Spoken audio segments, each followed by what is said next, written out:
Good evening, Pennsylvania, and every other patriot that is watching us across the fruited plain. You are live in the Audit the Vote newsroom with Toni Shuppe and Karen Taylor. We wanted to share this evening with you as we watch the vice presidential debate. Before we get into it, please like, share, and subscribe this so that we can get the word out and the truth out. Now that we are the media, since our mainstream media, legacy media, is completely corrupt and we are trying to build a new media, we need as much support as we can possibly get. So like, share, and subscribe to whatever platform it is that you are watching this video. We're going to get to the debate that starts at 9 o'clock. But before we do that, we have a bunch of updates and things we want to share with everybody. First and foremost, Karen, if you had told us, let's see, so October 2020, 4 years ago, this month, you and I were taking Constitution Alive for the first time. If anybody told us that we would be literally doing a live podcast of the next vice presidential debate, what would you have thought? Absolutely not. Nope. I'm out. Oh my gosh. We have Sean, we apparently have a hater in the comments. It's fine. Just leave them alone. Haters gonna hate. Let the haters be the fuel to your hustle. That's how I roll. That's right. So here we are. So a little bit of the first thing I want to kick off with is my Constitution class that is on Thursday nights. We are starting week 2 this week. And so if you missed last week, you've never taken Constitution Alive, which is the class Karen and I were in for the first time 4 years ago this month, kicked off all of our political endeavors to include her now being the chair of her committee, her GOP committee in Westmoreland County. She's the vice chair of the Phyllis Schlafly organization. She's the CFO of Audit the Vote and all the other hats that we wear. And we would not be here if it wasn't for Patriot Academy's Constitution Alive class. So their curriculum works, and it really does bring to life how much we do not know. We are civically ignorant as Americans, and it's how we got in this mess. And the way to get out is to educate our fellow citizens. And so Patriot Academy is rescuing the Republic by educating the Republic. And so when you watch this debate tonight, I get questions all the time on my opinion. Toni, what do you think about this? What do you think about that? And I have to be honest, there's not a whole lot about any of the candidates that I absolutely love that I feel like is really rooted in the original intent of the Constitution. And I'm going to explain why. So tonight, they're probably going to ask questions about healthcare policies and education policies and all sorts of things that were not originally even intended for the federal government to have any hand in whatsoever. There's 4 basic areas from Article 1, Section 8 that the U.S. Constitution was supposed to have jurisdiction over. And this is it. This is pretty much it. First is war. So defense, keep our people safe from outside invasions. The second is trade and commerce, the free flow of trade so that I could sell something to you. If you lived in Michigan, you could sell something to me. And the free flow of trade is what they reasoned would lead to maximum prosperity, in which it did. Roads, they're supposed to keep the roads paved and to build roadways and post offices so that we could travel freely among the states. And then the last thing is coin money. So they were allowed, the federal government was allowed to coin money. And think about all the things that their hand is in. And even in light of the questions that they're going to ask tonight are so wildly outside of the jurisdiction of what they were supposed to do in the first place. So a lot of people ask me, what's your stance on this, that, and the other? JD Vance, I saw JD Vance for the first time live last weekend at the Courage is Contagious tour. And I will say I was encouraged to hear him. He spoke very well.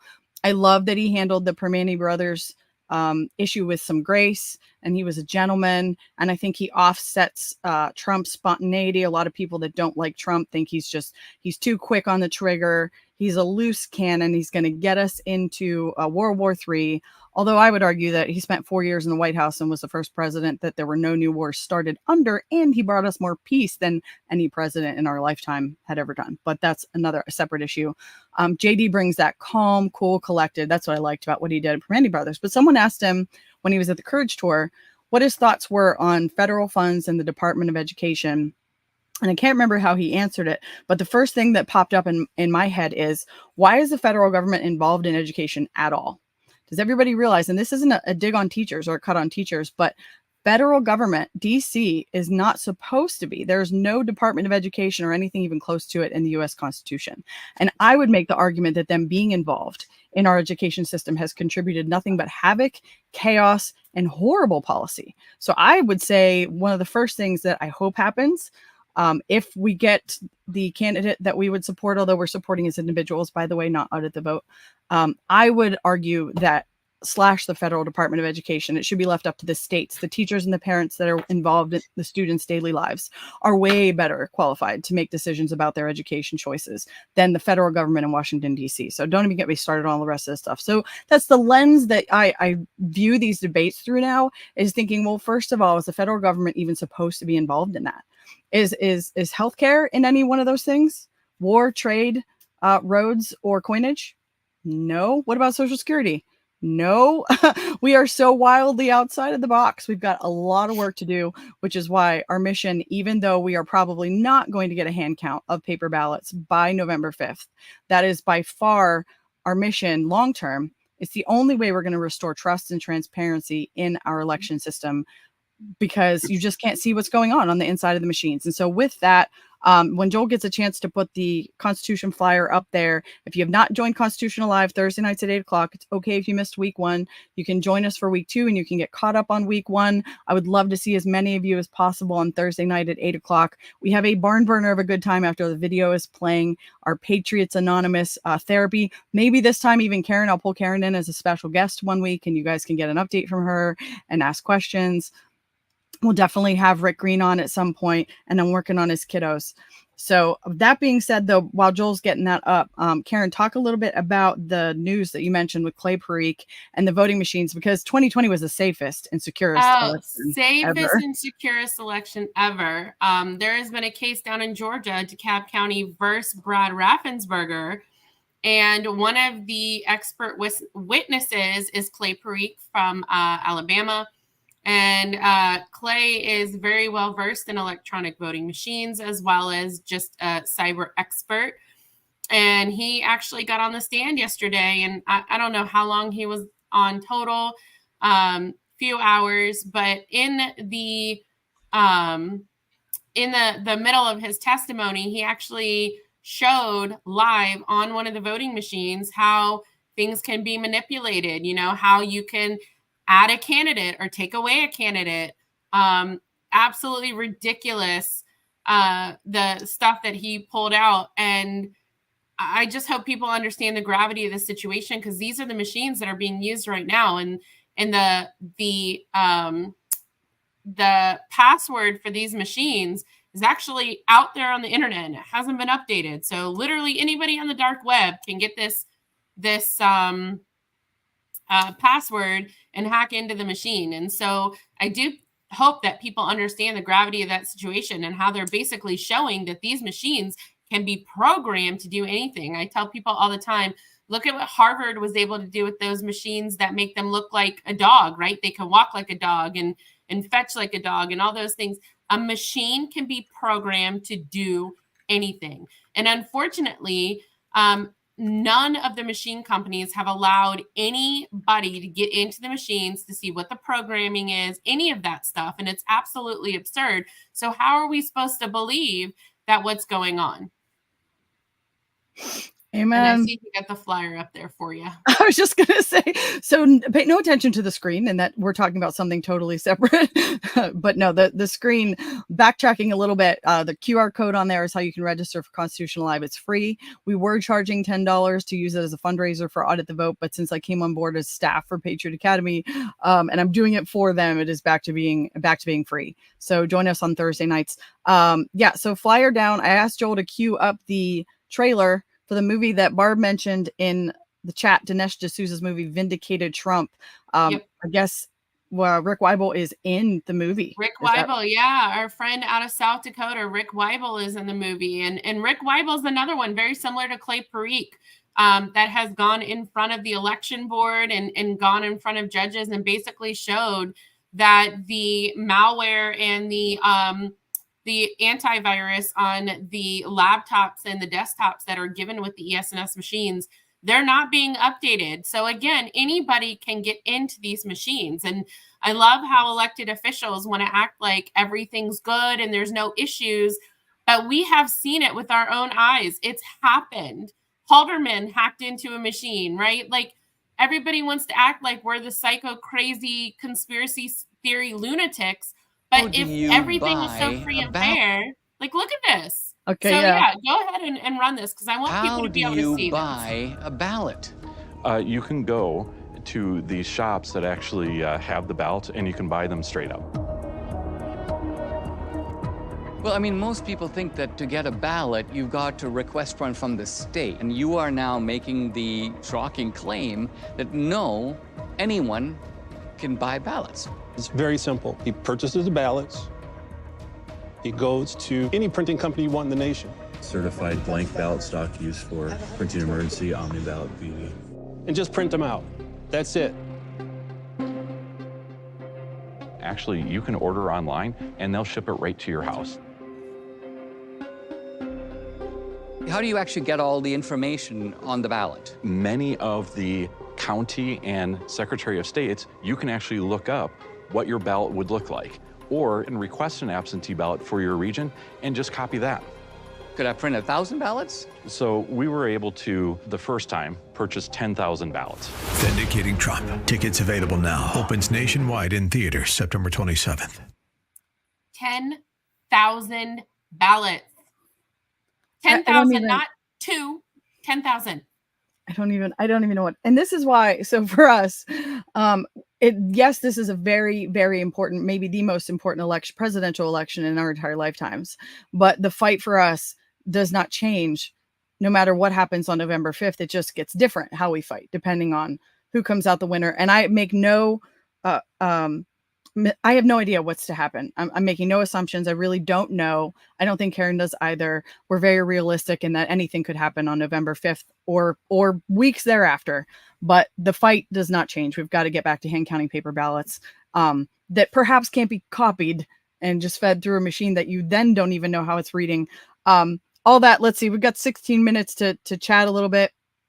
Joel, cue up the video. So we talk about local activity. We've been working on the ground probably since right after the 2022 midterms, although we started before that kind of with our ground efforts. But really after we got communist Governor Shapiro in office, we realized the only change we're going to make is at the local county level. And it's better for long-term success anyways to go back to, remember when I was a kid, Karen, maybe not when you, because I think I'm a little bit older than you, is everybody knew their neighbors. You know, like when my neighbor was baking a cake, if they needed an egg, they would call my mom. She would come over and get it. It was just a different world we were in. There was no internet. I didn't get my first email address until I was in college, a freshman in college at 18. It was just a different world. And I would make the argument that it was a lot simpler and people were a lot happier back then. And our communities really took care of one another. And I think it's important for us to at least try to start to get back to that. Who knows if it'll happen or where that'll lead, but taking care of our communities, I think is vital. And so that being said, we got involved in the ground and tried to start getting groups together in counties, building a task force of sorts to work at their local level for election integrity and try to lobby for things, because the county commissioners, although Joel's going to play a quick less than minute video to show you what happened in my county just last week on Wednesday at a commissioner meeting where we're requesting a hand count of the paper ballots, even just of the presidential race, to reassure the public that the outcome is legit, so we don't have another 4 years of the losing side accusing the winning side of cheating, which is where we're at, by the way. In 2016, there's plenty of video and footage to show that Hillary Clinton insisted that she actually won the election. Donald Trump stole it. And then in 2020, of course, our side went the opposite direction. And our constitutional republic is not going to be healthy and maintain civic just neighborly relations if we don't get back to a system that both parties can walk away from and trust the outcome. And so we've been working on the ground for hand counts. Karen's traveling all over the place doing trainings with her connection to Cause of America. She learned from Linda Rance out of Missouri, a hand count process that the state of Missouri is actually using actively and has been using. And she's training us on that. And we're learning how to implement that in Pennsylvania, follow the Pennsylvania law. And of course, we asked our county commissioners if they would support a hand count of the presidential race. They allowed us to do a demonstration, which I do appreciate. They were willing to hear us out. But now we're seeing that they were basically just, okay, we're done. We're going to let you guys show us this, but then we're not really going to do anything about it. And probably the most disturbing part, and Joel, let me know when you have this queued up. It's less than a minute. He actually put this video together. I'm going to shut up and let you watch it. Oh, we don't have sound. No sound. That's all right. You can see the words. This is just a snippet that he put together. I'll talk while he's figuring out the sound of our own county commissioners and what they told us as we were advocating and asking them if they would support a hand count of the presidential race. Essentially, all three of them said no. But what's most disturbing is what the Democrat county commissioner actually said out loud is that we're agents of the state. He said it out loud that the election code does not allow us to hand count our paper ballots, even though, by the way, there's a section of the election code, section 1222 of the Pennsylvania election code that tells you how, if you are going to hand count paper ballots, here's how to go about it. And I asked that question at the meeting too. Well, then if you're not allowed, why is there a section of the code that tells you how to do it? And the answer, of course, was, well, we're not the legislators. We didn't write the law. We didn't change. Commissioner Campbell, Commissioner Review, would you support hand count as presidential? No. We can't because the code says it has to be done by those 6 qualified machines. The machines first came here, excuse me. The machines first came here, I was upset. We were pretty much forced because we had really good machines. We had to buy new machines. Remember, that were certified. Yep. So, because we had followed the mandate of the state. We're just an agent of the state. We're just an agent of the state. We're just an agent of the state. We're just an agent of the state. That's where we're at, folks. We're just an agent of the state. If they're agents of the state, then we might as well just put a swastika on their chest because that's what they just said. Well, and he said the mandate that came from the Secretary of State. Guess what? Mandates aren't laws. Not laws. At any rate, it was very eye-opening because I'm in a red county, which is supposed to be better than a blue county, and yet here we are, and they're all the same. So the fight continues. It might change, it might look different, but we have a ton of work to do on the ground to continue building an army. And oh, by the way, volunteers went out. Thank you to everybody who collected signatures, really from the beginning for us. But most recently, I have a small group of volunteers in Beaver County who went out to the county fairs and collected over the last month 500 signatures of Beaver County residents who said, yes, we want to go back to hand counting. We support a hand count of the paper ballots. They are ignoring 500 of their constituents. And we pointed this out in the meeting. And I think that's when maybe Toni Amadio decided to, well, it's not our fault. We're agents of the state. And for those of us that are patriots in the audience, 4 years ago, I wouldn't have known the significance of that. I would have what does that even mean? It means they're Nazis. That's what the Nazi Germany party were acting. I'm just doing my job. I'm just an agent of the state. And so they're denying transparency that their own constituents who worked to their campaigns, who got signatures for them to get on the ballot just last year, November 2023, and who supported them and elected them in office. And they're basically just telling us now, we're agents of the state. You didn't really. So what's the point of an election if you're an agent of the state? Oh my gosh. Hi, Mark. It's good to see you. Good to see you. All right. We got 10 minutes down. Let's see what else was on my agenda that we can talk about. We did the Constitution class. I love that we played the trailer for that movie. We did the commissioner meeting. This Thursday, Joel, if you've got that flyer up and could put it up, you might have gotten an email from us today.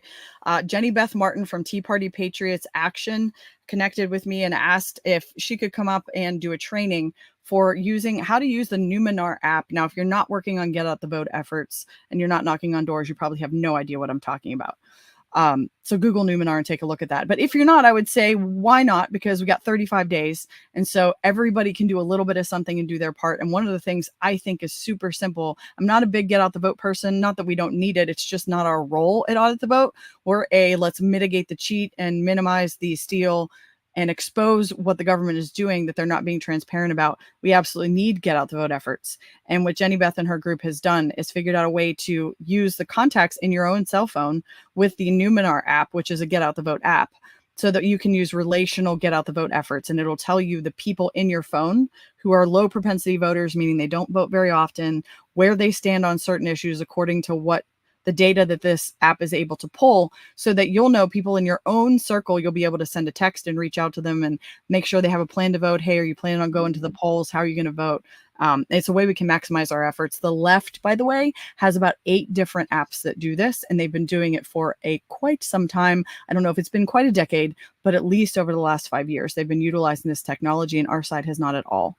So if you are available in the Pittsburgh area on Thursday at 4:30, everything is on the flyer. We're going to meet in the Green Tree area, and Jenny Beth is going to do training on how to use the Numenor app in this relational get out the vote effort.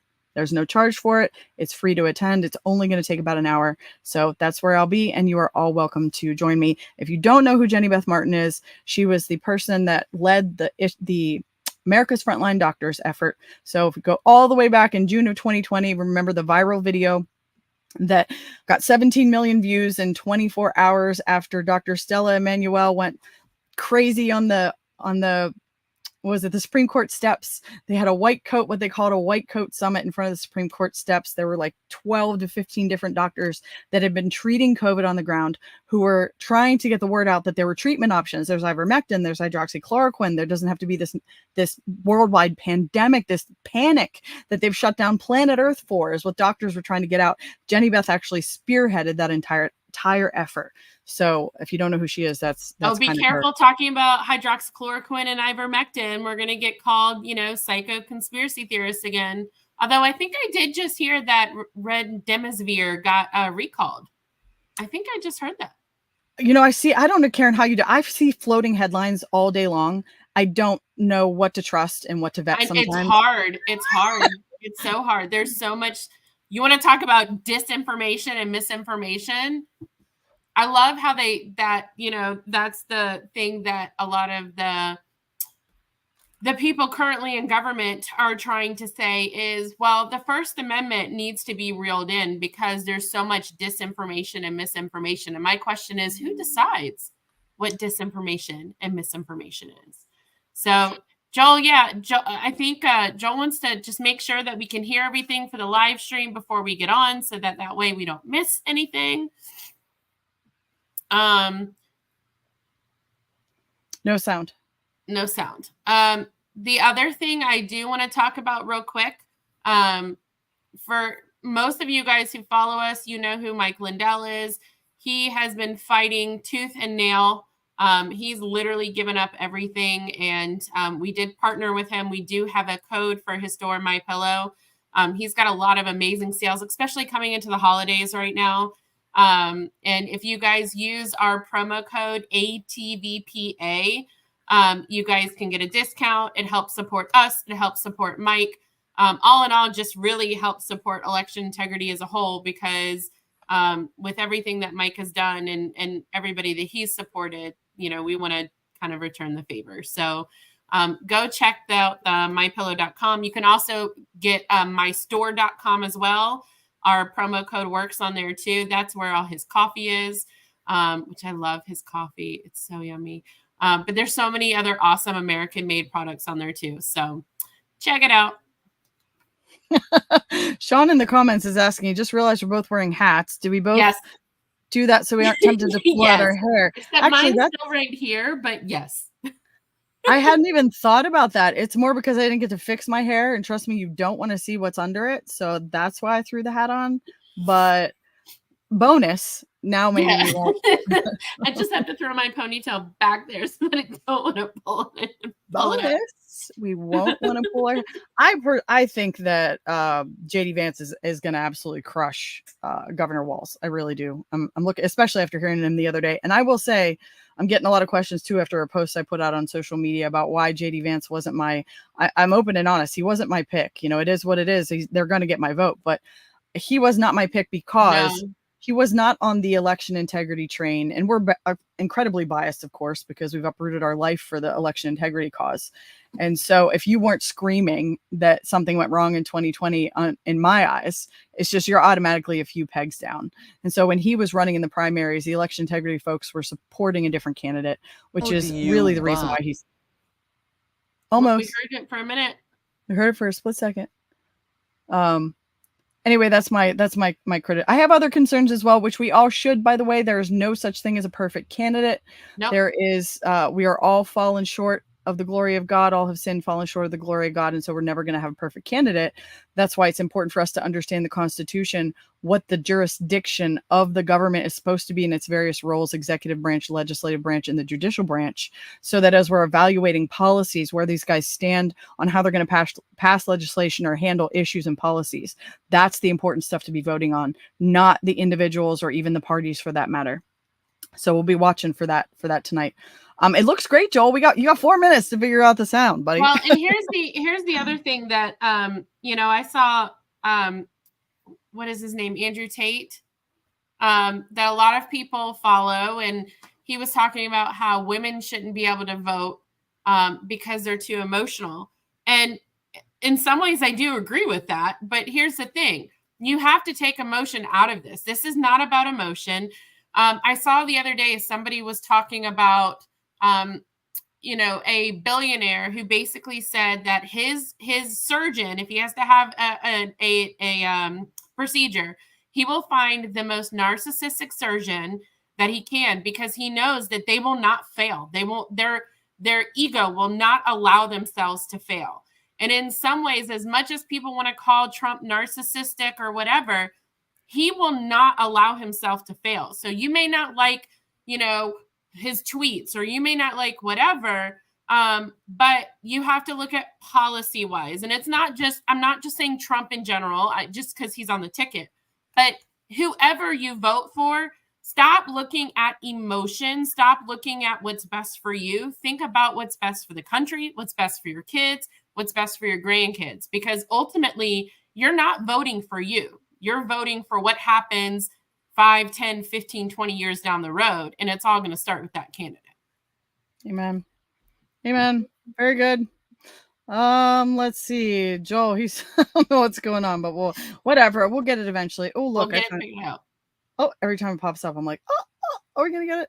I mean, it might be more entertaining just to watch us yap than actually listen to them. Trying to see what else I covered. Trump rally this weekend in Butler. Of course, he's coming back to the scene of J13. Dear Lord, help us all. Karen and I are going to be there, so we'll see many of you in Butler this weekend. We're really going to get a chance to circulate the crowd and look for people that want to be a poll watcher. I'm personally focusing on making sure that we get poll watchers in Allegheny County, cover every possible precinct. There's 1,323 precincts in Allegheny County. There's 403 that are in the city of Pittsburgh, and we have a ton of evidence showing shenanigans happening at the polls. Judge of elections, I have an email that a poll worker sent to me. In 2021, she watched a judge of elections allow people to come in and vote at the polling location. This was in Oakland, which is near the University of Pittsburgh downtown, without signing the poll book. They allowed people to walk in and vote without signing the poll book, totally breaking the law. And then she left the polling location herself and came back with ballots. And apparently the judge or the county then told the county that she was just trying to help her vulnerable voters in her community make sure that their voices were heard and cast their ballots. But she completely broke the law to do so. And that's in the most benign sense. All the county did was slap on the hand. Just don't do that again. I have the letter from the county, which we don't have to Joel, so I don't know that we'll be able to pull that up. But the letter the county sent telling her essentially, don't do that. That's not nice. I know. So if we can stop some of that in the city of Pittsburgh, I do believe we'll have a chance at a much fairer election. Okay, hang on. While you guys monkey with that, I'm just going to keep talking for entertainment purposes. Hello, Rachel. Barb, Joey Lynn was on Flashpoint tonight. Joey Lynn Maceros, who we interviewed on our Audit the Vote channel, won their court case. They were found not guilty. The Biden regime went after them using a Ku Klux Klan law from the 1800s, tried to sue them for emotional damage because they waved Trump flags next to the Biden bus back in October of 2020. And she's been fighting this. They've tried to bankrupt the family. She was just a mom like us with a 12-year-old son. Husband is a plumber. Average American family just trying to live the American dream. And they got railroaded and attacked by our very communistic regime who didn't get there legitimately in the first place, if you ask me. But thankfully, justice prevailed finally, and she won. And they were found not guilty, and she is free of that. And Barb just said she was on Flashpoint tonight. I have to go check it out. So, all right, right now we got 2 lady talking heads. So we'll just not worry about the no sound, and we'll see what happens. It's 9:01 actually. I don't know if the debate is actually live. Did we get to any we got the Trump rally. I'm trying to see if we got to anything else. Free-based 101. Something might be wrong. There's a man and a puppet on stage. Well, not wrong. Oh, there is a man and a puppet on. Okay, so they are actually debating. No worries. We'll keep vamping. It's not like we can't go back and watch it. We'll do this before we close out. Pray for the hurricane victims and the people in the state of North Carolina that are dealing with just insane damage due to, I don't know what the name of it is. I saw another one come across my phone today, hurricane something or other. Son of a gun. Hey, Kyle, good to see you. Hey, Rachel. Good to see everybody on here joining us for our watch party. Oh, there they are. Toni, try mine and see if that works. When you say try mine, what does that mean? You still can't hear. I'm Margaret Brennan. In order to have a thoughtful and civil debate, these are the rules that both campaigns have agreed to.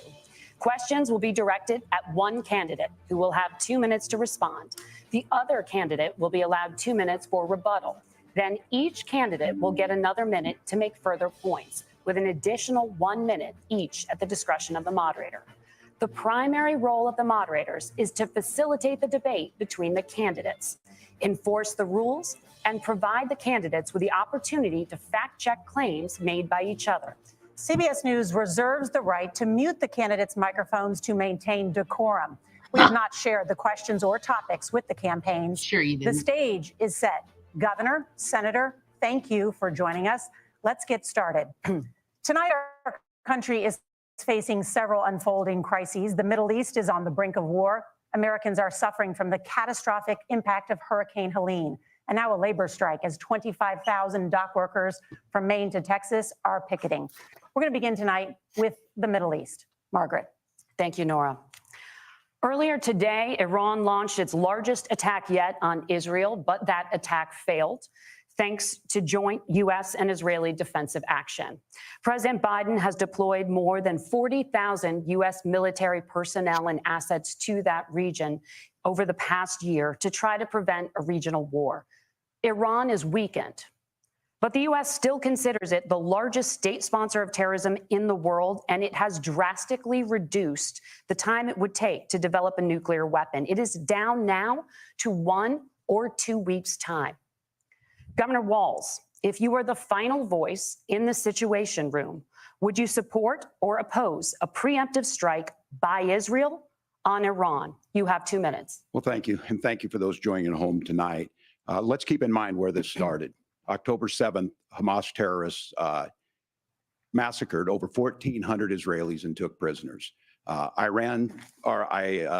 Israel's ability to be able to defend itself is absolutely fundamental. Getting its hostages back, fundamental, and ending the humanitarian crisis in Gaza. But the expansion of Israel and its proxies is an absolute fundamental necessity for the United States to have the steady leadership there. You saw it experienced today, where along with our Israeli partners and our coalition, able to stop the incoming attack. But what's fundamental here is that steady leadership is going to matter. It's clear, and the world saw it on that debate stage a few weeks ago. A nearly 80-year-old Donald Trump talking about crowd sizes is not what we need in this moment. But it's not just that. It's those that were closest to Donald Trump that understand how dangerous he is when the world is this dangerous. His chief of staff, John Kelly, said that he was the most flawed human being he'd ever met. And both of his secretaries of defense and his national security advisors said he should be nowhere near the White House. Now, the person closest to them, Donald Trump, said he's unfit for the highest office. That was Senator Vance. What we've seen out of Vice President Harris is we've seen steady leadership. We've seen a calmness that is able to draw on the coalitions to bring them together. Understanding that our allies matter. When our allies see Donald Trump turn towards Vladimir Putin, turn towards North Korea, When we start to see that type of fickleness around holding the coalitions together, we will stay committed. And as the vice president said today is, we will protect our forces and our allied forces, and there will be consequences. Governor, your time is up. buddy. Senator Vance, the same question. Would you support or oppose a preemptive strike by Israel on Earn Iran? it, You JD. have 2 Let's minutes. So, Margaret, I want to answer the question. First of all, thanks, Governor. Thanks to CBS for hosting the debate. And thanks, most importantly, to the American people who are watching this evening and caring enough about this country to pay attention to this vice presidential debate. I want to answer the question, but I want to actually give an introduction to myself a little bit because I recognize a lot of Americans don't know who either one of us are. I was raised in a working class family. My mother required food assistance for periods of her life. My grandmother required Social Security help to raise me. And she raised me in part because my own mother struggled with addiction for a big chunk of my early life. I went to college on the GI Bill after I enlisted in the Marine Corps and served in Iraq. And so I stand here asking to be your vice president with extraordinary gratitude for this country, for the American dream that made it possible for me to live my dreams. And most importantly, I know that a lot of you are worried about the chaos in the world and the feeling that the American dream is unattainable. I want to try to convince you tonight over the next 90 minutes that if we get better leadership in the White House, if we get Donald Trump back in the White House, the American dream is going to be attainable once again. Now, to answer this particular question, we have to remember that as much as Governor Walz just accused Donald Trump of being an agent of chaos, Donald Trump actually delivered stability in the world, and he did it by establishing effective deterrence. People were afraid of stepping out of line. Iran, which launched this attack, has received over $100 billion in unfrozen assets thanks to the Kamala Harris administration. What do they use that money for? They use it to buy weapons that they're now launching against our allies, and God forbid, potentially launching against the United States as well. Donald Trump recognized that for people to fear the United States, you needed peace through strength. They needed to recognize that if they got out of line, the United States global leadership would put stability and peace back in the world.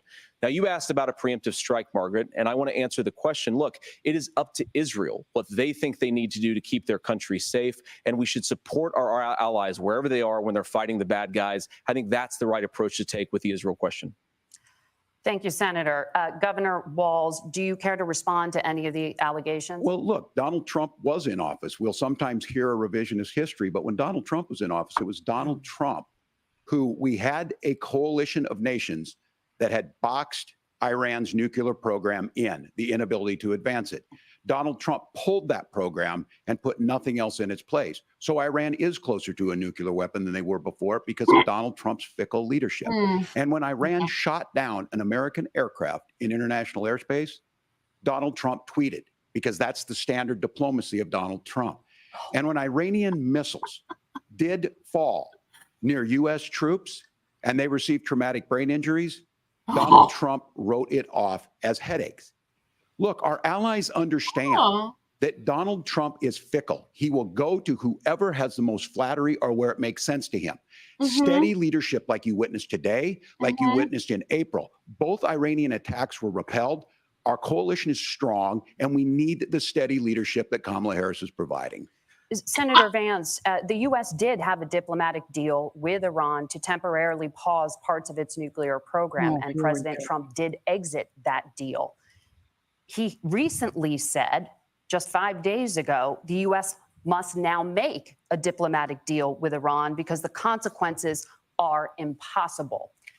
Did he make a mistake? You have 1 minute. Well, first of all, Margaret, diplomacy is not a dirty word, but I think that's something that Governor Walz just said is quite extraordinary. You yourself just said Iran is as close to a nuclear weapon today as they have ever been.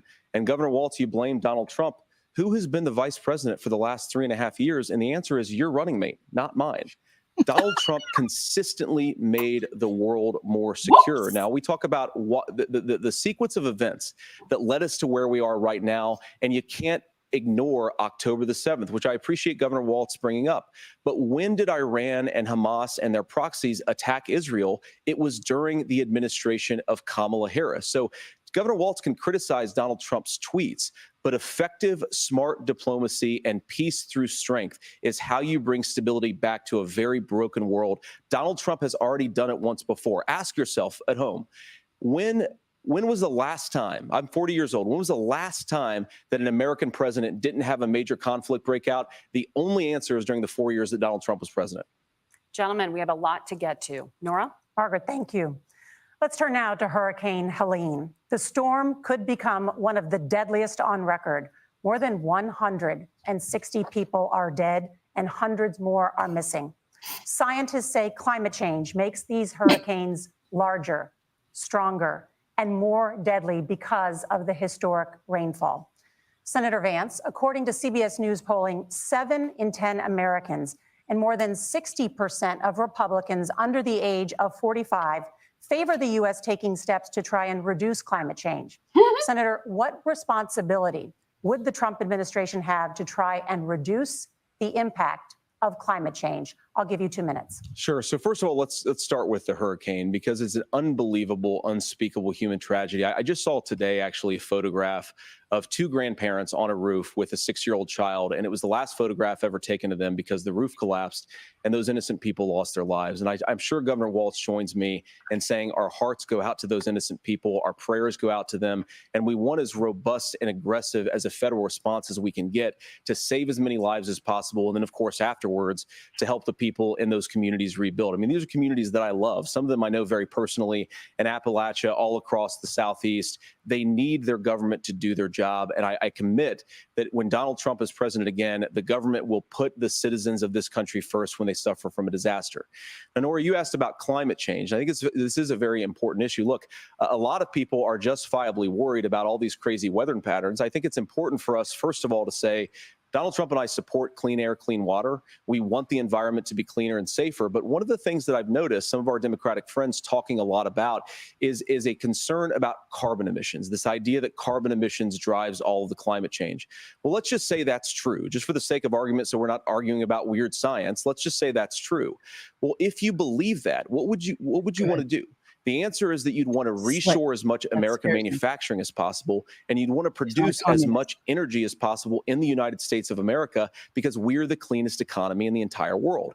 What have Kamala Harris's policies actually led to? More energy production in China, more manufacturing overseas, more doing business in some of the dirtiest parts of the entire world. And when I say that, I mean the amount of carbon emissions they're doing per unit of economic output. So if we actually care about getting cleaner air and cleaner water, the best thing to do is to double down and invest in American workers and the American people. And unfortunately, Kamala Harris has done exactly the opposite. Governor Walz, you have 2 minutes to respond. Well, we got close to an agreement because all those things are happening. Look, first of all, it is a horrific tragedy with this hurricane. And my heart goes out to the folks that are down there in contact with the governors. I serve as co-chair of the Council of Governors as we work together on these emergency managements. Governors know no partisanship. They work together to solve the governors and the emergency responders are on the ground. Those happen on the front end. The federal government comes in, makes sure they're there to that we recover, but we're still in that phase where we need to make sure that they're staying there, staying focused. Now, look, coming back to the climate change issue, there's no doubt this thing roared onto the scene faster and stronger than anything we've seen. Senator Vance has said that there's a climate problem. Donald Trump called it a hoax and then joked that these things would make more beachfront property to be able to invest in. What we've seen out of the Harris administration now, the Biden-Harris administration, is we've seen this investment. We've seen massive investments, the biggest in global history that we've seen in the Inflation Reduction Act, have created jobs all across the country. 2,000 in Jeffersonville, Ohio, taking the EV technology that we invented and making it here. 200,000 jobs across the country. Yeah, because how's that working for the hurricane victims? In North America sits in Minnesota. But my farmers know climate change is real. They've seen 500-year droughts, 500-year floods back to back. But what they're doing is adapting, and this has allowed them to tell me, look, I harvest corn, I harvest soybean, and I harvest wind. We are producing more natural gas and more oil at any time than we ever have. We're also producing more clean energy. So the solution for us is to continue to move forward, that climate change is real. Reducing our impact is absolutely critical, but this is not a false choice. You can do that at the same time you're creating the jobs that we're seeing all across the country. That's exactly what this administration has done. We are seeing us becoming an energy superpower for the future, not just the current. And that's what absolutely makes sense. And then we start thinking about how do we mitigate these disasters. Thank you. Senator, I want to give you an opportunity to respond there. The governor mentioned that President Trump has called climate change a hoax. Do you agree? Well, look, what the president has said is that if the Democrats, in particular Kamala Harris and her leadership, if they really believe that climate change is serious, what they would be doing is more manufacturing and more energy production in the United States of America, and that's not what they're doing. So clearly, Kamala Harris herself doesn't believe her own rhetoric on this. If she did, she would actually agree with Donald Trump's energy policies. Now, something Governor Walz said I think is important to touch upon, because when we talk about clean energy, I think that's a slogan that often the Democrats will use here. And I'm talking, of course, about the Democratic leadership.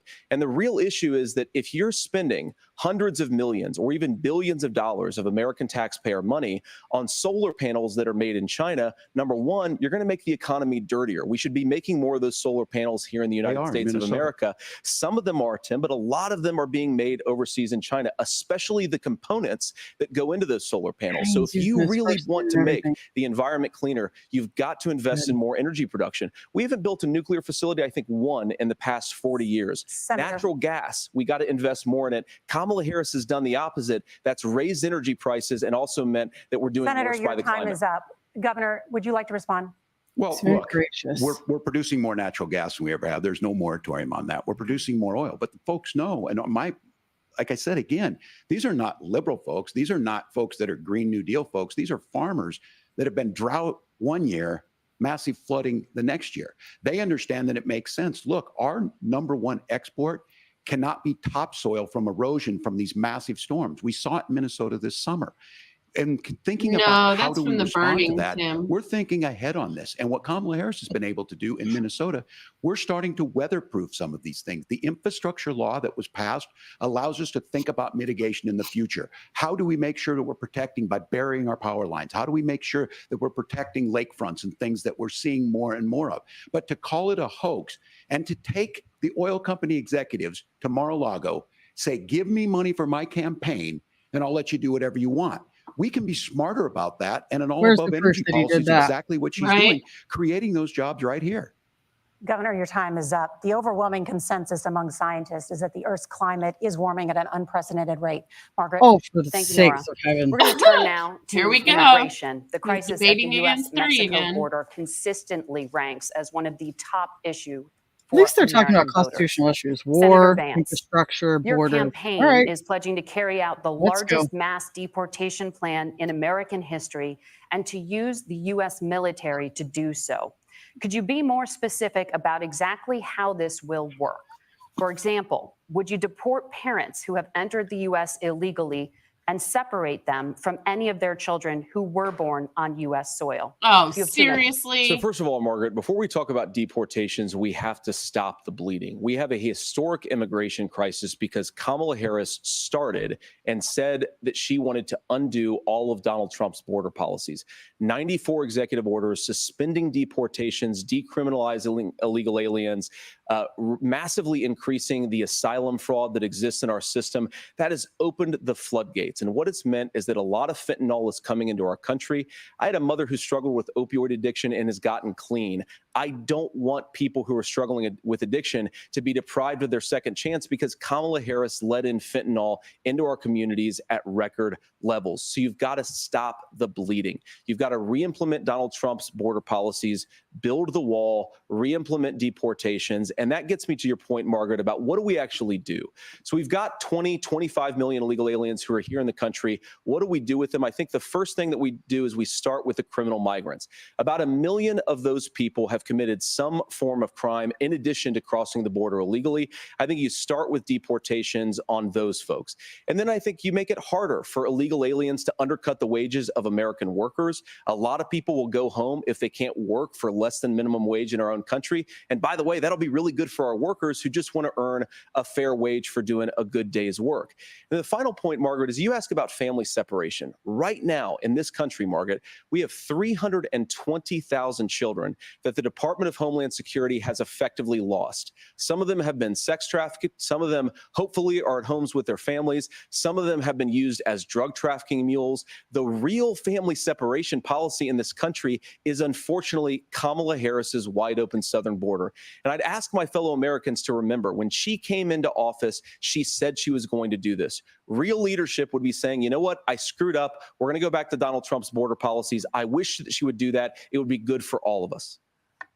Governor, do you care to respond to any of those specific allegations, including that the vice president is, quote, letting in fentanyl and using kids as drug mules, among other things regarding children? The drug mule is not true, but I will say about the fentanyl, because this is a crisis of this, the opioid crisis. And the good news on this is the last 12 months saw the largest decrease in opioid deaths in our nation's history, 30% decrease in Ohio, but there's still more work to do. But let's go back to this on immigration. Kamala Harris was the attorney general of the largest state, a border state in California. She's the only person in this race who prosecuted transnational gangs for human trafficking and drug interventions. Oh. But look, we all want to solve this. Most of us want to solve this, and that is the United States Congress. That's the Border Patrol agents. That's the Chamber of Commerce. That's most Americans out here. That's why we had the fairest and the toughest bill on immigration that this nation's seen. It was crafted by a conservative senator from Oklahoma, James Lankford. I know him. He's super conservative, but he's a man of principle, wants to get it done. Democrats and Republicans worked on this piece of legislation.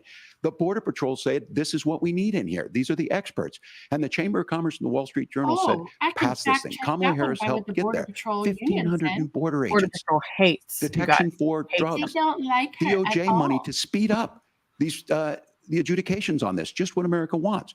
But as soon as I was getting ready to pass and actually tackle this, Donald Trump said no, told them to vote against it because it gives him a campaign issue. It gives him to, what would Donald Trump talk about if we actually did some of these things? And they need to be done by the legislature. You can't just do this through the executive branch.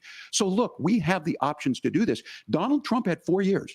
He had 4 years to do this. And he promised you, America, how easy it would be. I'll build you a big, beautiful wall, and Mexico will pay for it.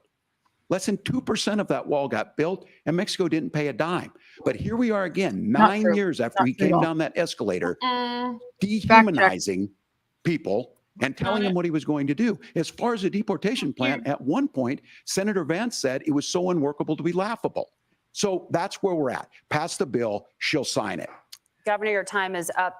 Senator, the question was, will you separate parents from their children, even if their kids are U.S. citizens? You have 1 minute. Margaret, my point is that we already have massive child separations thanks to Kamala Harris's open border. And I didn't accuse Kamala Harris of inviting drug mules. I said that she enabled the Mexican drug cartels to operate freely in this country. And we know that they use children as drug mules, and it is a disgrace, and it has to stop.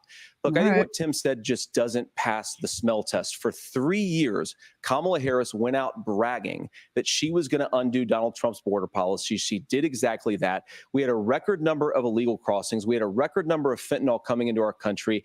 And now that she's running for president, or a few months before, she says that somehow she got religion and cared a lot about a piece of legislation. The only thing that she did when she became the vice president, when she became the appointed border czar, was to undo 94 Donald Trump executive actions that opened the border. This problem is leading to massive problems in the United States of America. Parents who can't afford health care, schools that are overwhelmed. It's got to stop, and it will when Donald Trump is president again. Senator, your time is up. Governor, what about our CBS News polling, which does show that a majority of Americans, more than 50%, support mass deportations? Look, we fix this issue with a bill that is necessary. But the issue on this is what happens when you don't want to solve it. You demonize it. And we saw this. And Senator Vance, and it surprises me on this, talking about and saying, I will create stories to bring attention to this. That vilified a large number of people who were here legally in the community of Springfield. The Republican governor said, it's not true. Don't do it.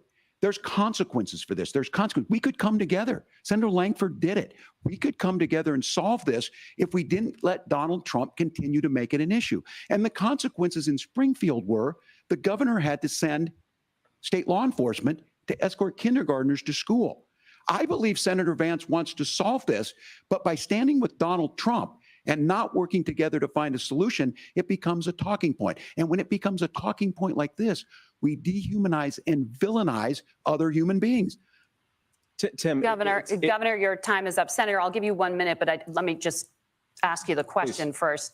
The governor has made the point, and I think as a sitting lawmaker, you know that Congress controls the purse strings and any funding. Yeah, a little bit. You have said repeatedly and they're corrupt that to the core. Donald Trump would, through executive action, solve this? Do you disagree that Congress controls the purse strings and would need to support many of the changes that you would actually want to implement? You have 1 minute. Look, Margaret, first of all, the gross majority of what we need to do at the southern border is just empowering law enforcement to do their job. I've been to the southern border more than our borders are. Kamala Harris has been, and it's actually heartbreaking because the Border Patrol agents, they just want to be empowered to do their job. Of course, additional resources would help, but most of this is about the president and the vice president empowering our law enforcement to say, if you try to come across the border illegally, you've got to stay in Mexico, you've got to go back through proper channels.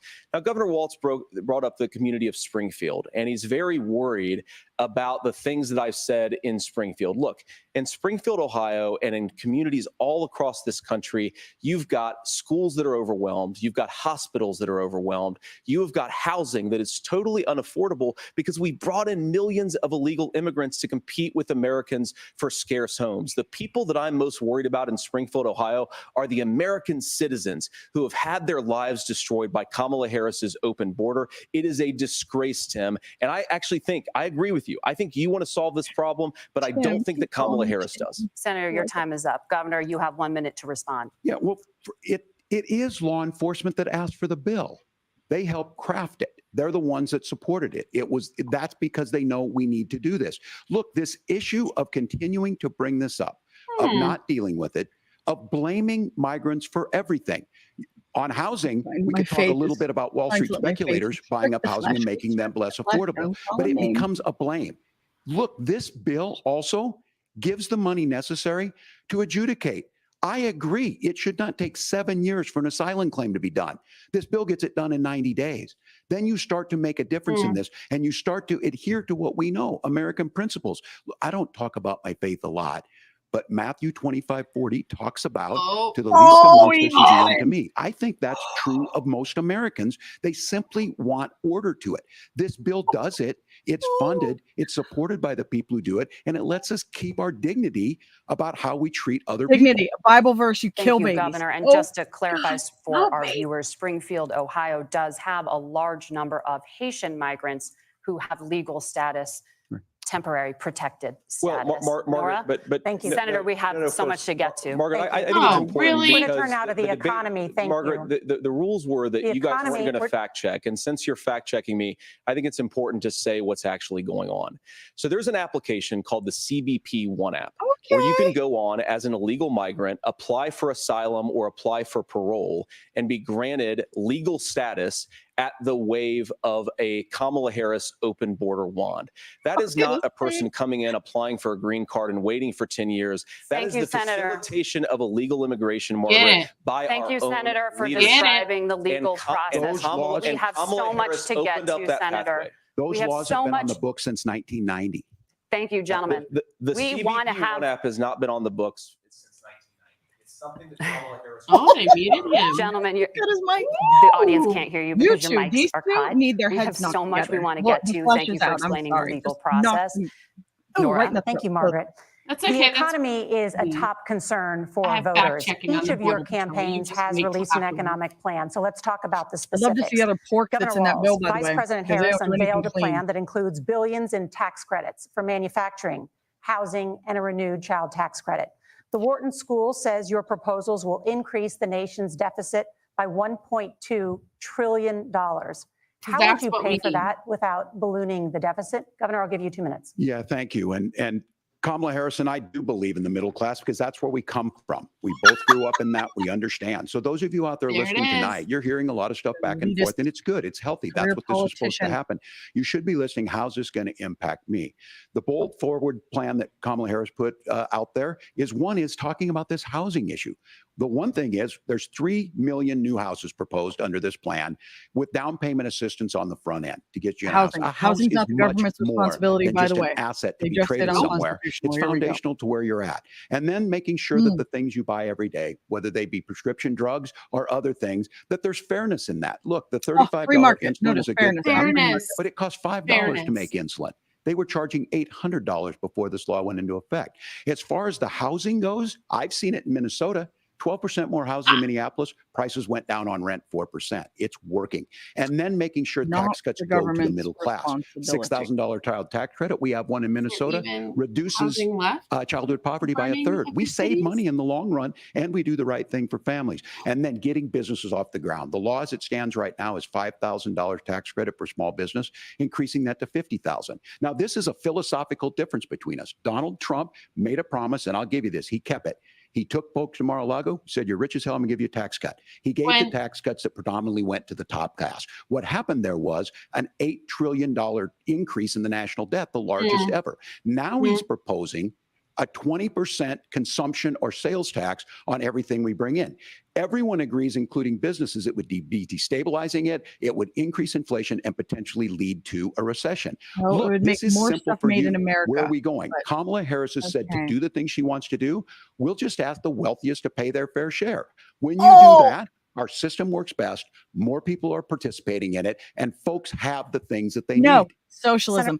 Socialism is bad. Similarly, Very, the very Workers' Pool has done an analysis of the Trump plan and says it would increase the nation's deficit by $5.8 trillion. My question is the same for you. How do you pay for all that without ballooning the deficit? I'll give you 2 minutes.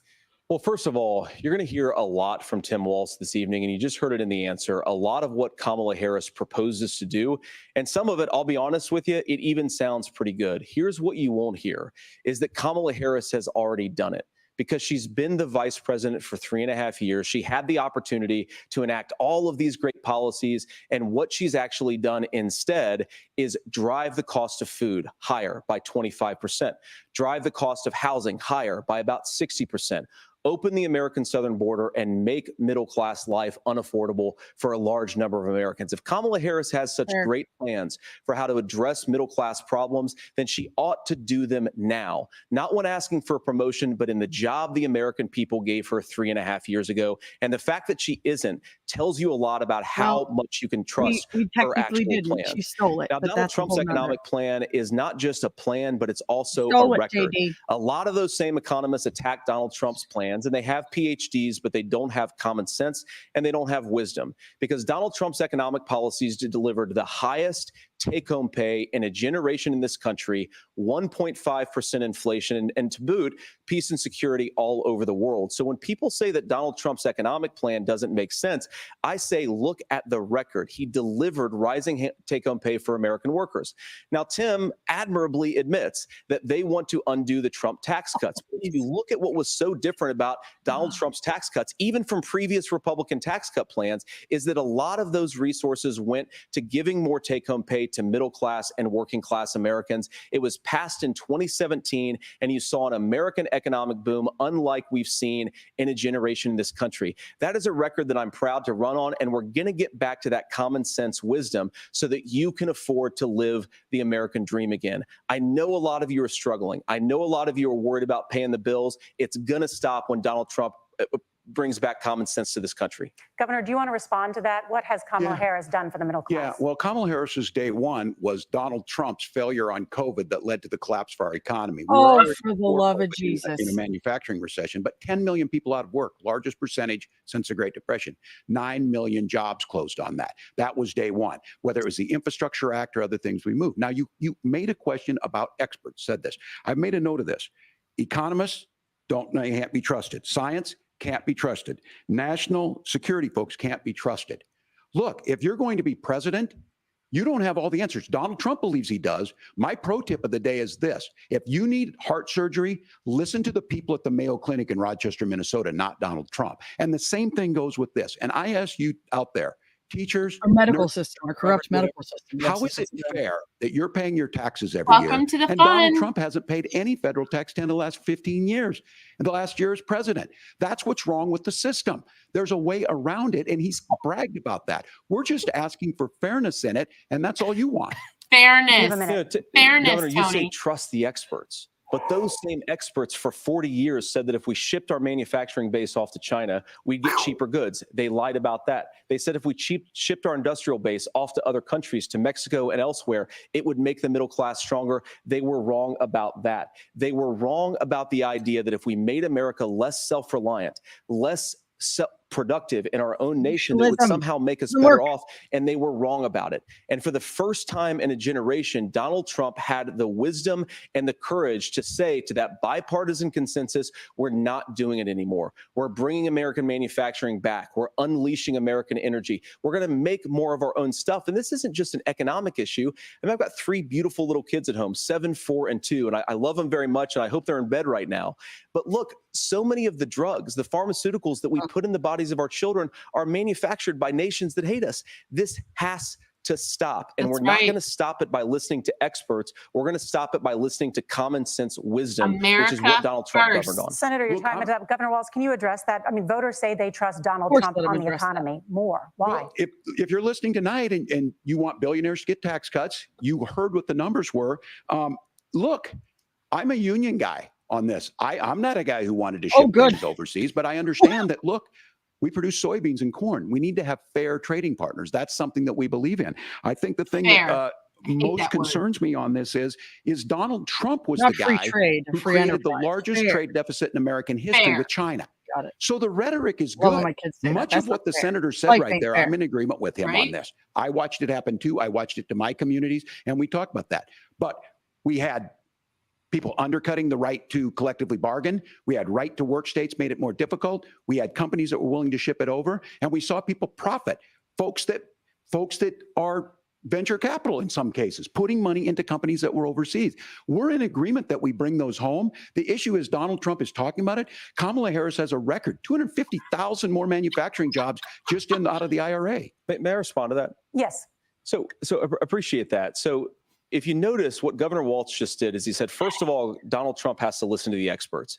And then when he acknowledged that the experts screwed up, he said, well, Donald Trump didn't do nearly as good of a job as the statistics that's a gross generalization. that he did. So what Tim Walz is doing, and I honestly, Tim, I think you got a tough job here because you've got to play whack-a-mole. You've got to pretend that Donald Trump didn't deliver rising take-home pay, which of course he did. You've got to pretend that Donald Trump didn't deliver lower inflation, which of course he did. And then you simultaneously got to defend Kamala Harris's atrocious economic record, which has made gas, groceries, and housing unaffordable for American citizens. I was raised by a woman who would sometimes go into medical debt so that she could put food on the table in our household. I know what it's like to not be able to afford the things that you need to afford. We can do so much better. To all of you watching, we can get back to an America that's affordable again. We just got to get back to common sense economic principles. I hope we have a conversation on healthcare then. Senator. Oh, yes, please. let's. Because that's please. Couldn't We have be a lot involved to at get all. to ahead, gentlemen, on many topics. But right now, I want to talk about personal qualifications. The vice president is often the last voice the president hears before making consequential decisions.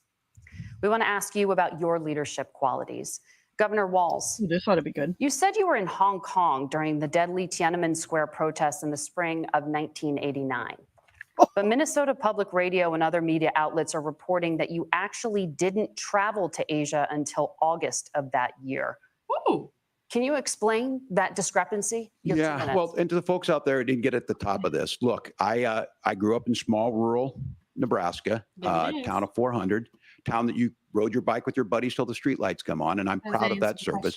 I joined the National Guard at 17, worked on family farms, and then I used the GI Bill to become a teacher, passionate about it, a young teacher. My first year out, I got the opportunity in the summer of '89 to travel to China. 35 years ago, be able to do that. I came back home and then started a program to take young people there. We would take basketball teams, we would take baseball teams, we would take dancers, and we would go back and forth to China. The issue for that was to try and learn. Now, look, my community knows who I am. They saw where I was at. Look, I will be the first to tell you, I have poured my heart into my community. I've tried to do the best I can, but I've not been perfect. And I'm a knucklehead at times, but it's always been about that. Those same people elected me to Congress for 12 years. And in Congress, I was one of the most bipartisan people, working on things like farm bills that we got done, working on veterans benefits. And then the people of Minnesota were able to elect me to governor twice. So look, my commitment has been from the beginning to make sure that I'm there for the people, to make sure that I get this right. I will say more than anything.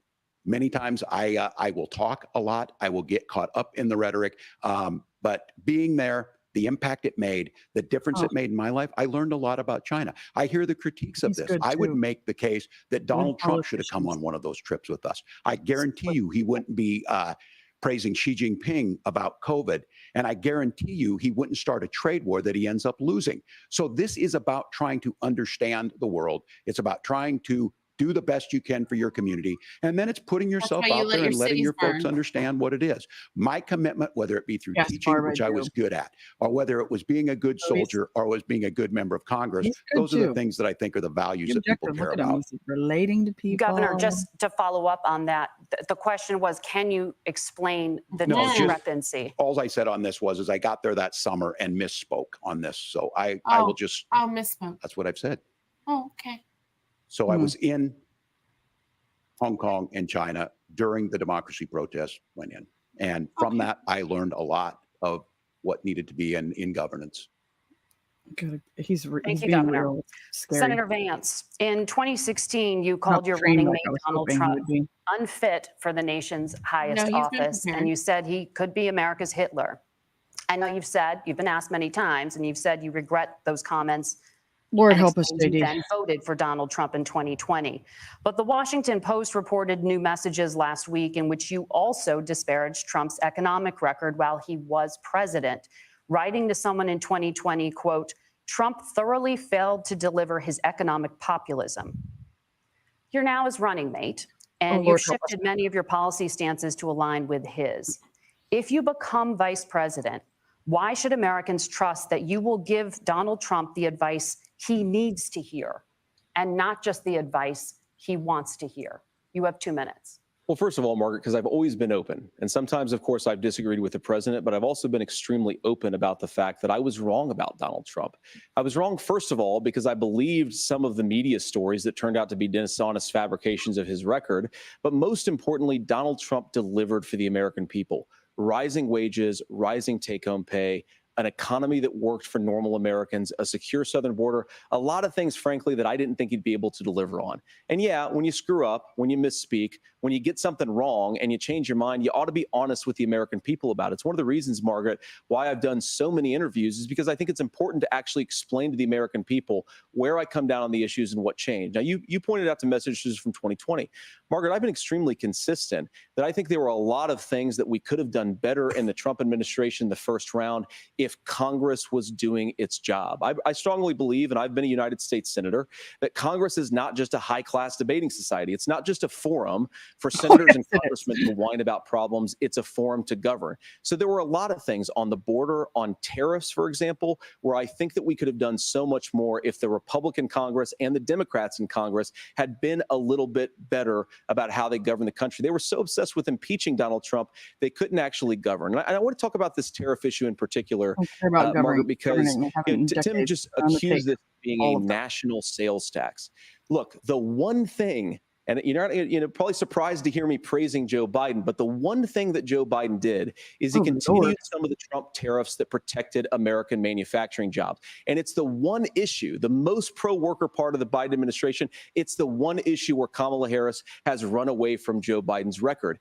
Think about this. If you're trying to employ slave laborers in China at $3 a day, you're going to do that and undercut the wages of American workers unless our country stands up for itself and says, you're not accessing our markets unless you're paying middle-class Americans a fair wage. Senator, your time is up. Nora? Thank you. Now to the issue of reproductive rights. Walz, after Roe versus Wade was overturned, you signed a bill into law that made Minnesota— Reproductive rights don't exist. Don't even get me started about the constitutionality of abortion. Former President Trump said in the last debate that you believe abortion, quote, in the 9th month is absolutely fine. Yes or no? Is that what you support? I'll give you 2 minutes. That's not what the bill says, but look, this issue is what's on everyone's mind. Donald Trump put this all into motion. He brags about how great it was that he put the judges in and overturned Roe versus Wade. 52 years of personal autonomy. That's what should have happened. We send it to the states. It's a beautiful thing. Yeah. Amanda Zaworski would disagree with you on it's a beautiful thing. A young bride in Texas waiting for their child at 18 weeks. She has a complication, a tear in the membrane. She needs to go in. The medical care at that point needs to be decided by the doctor.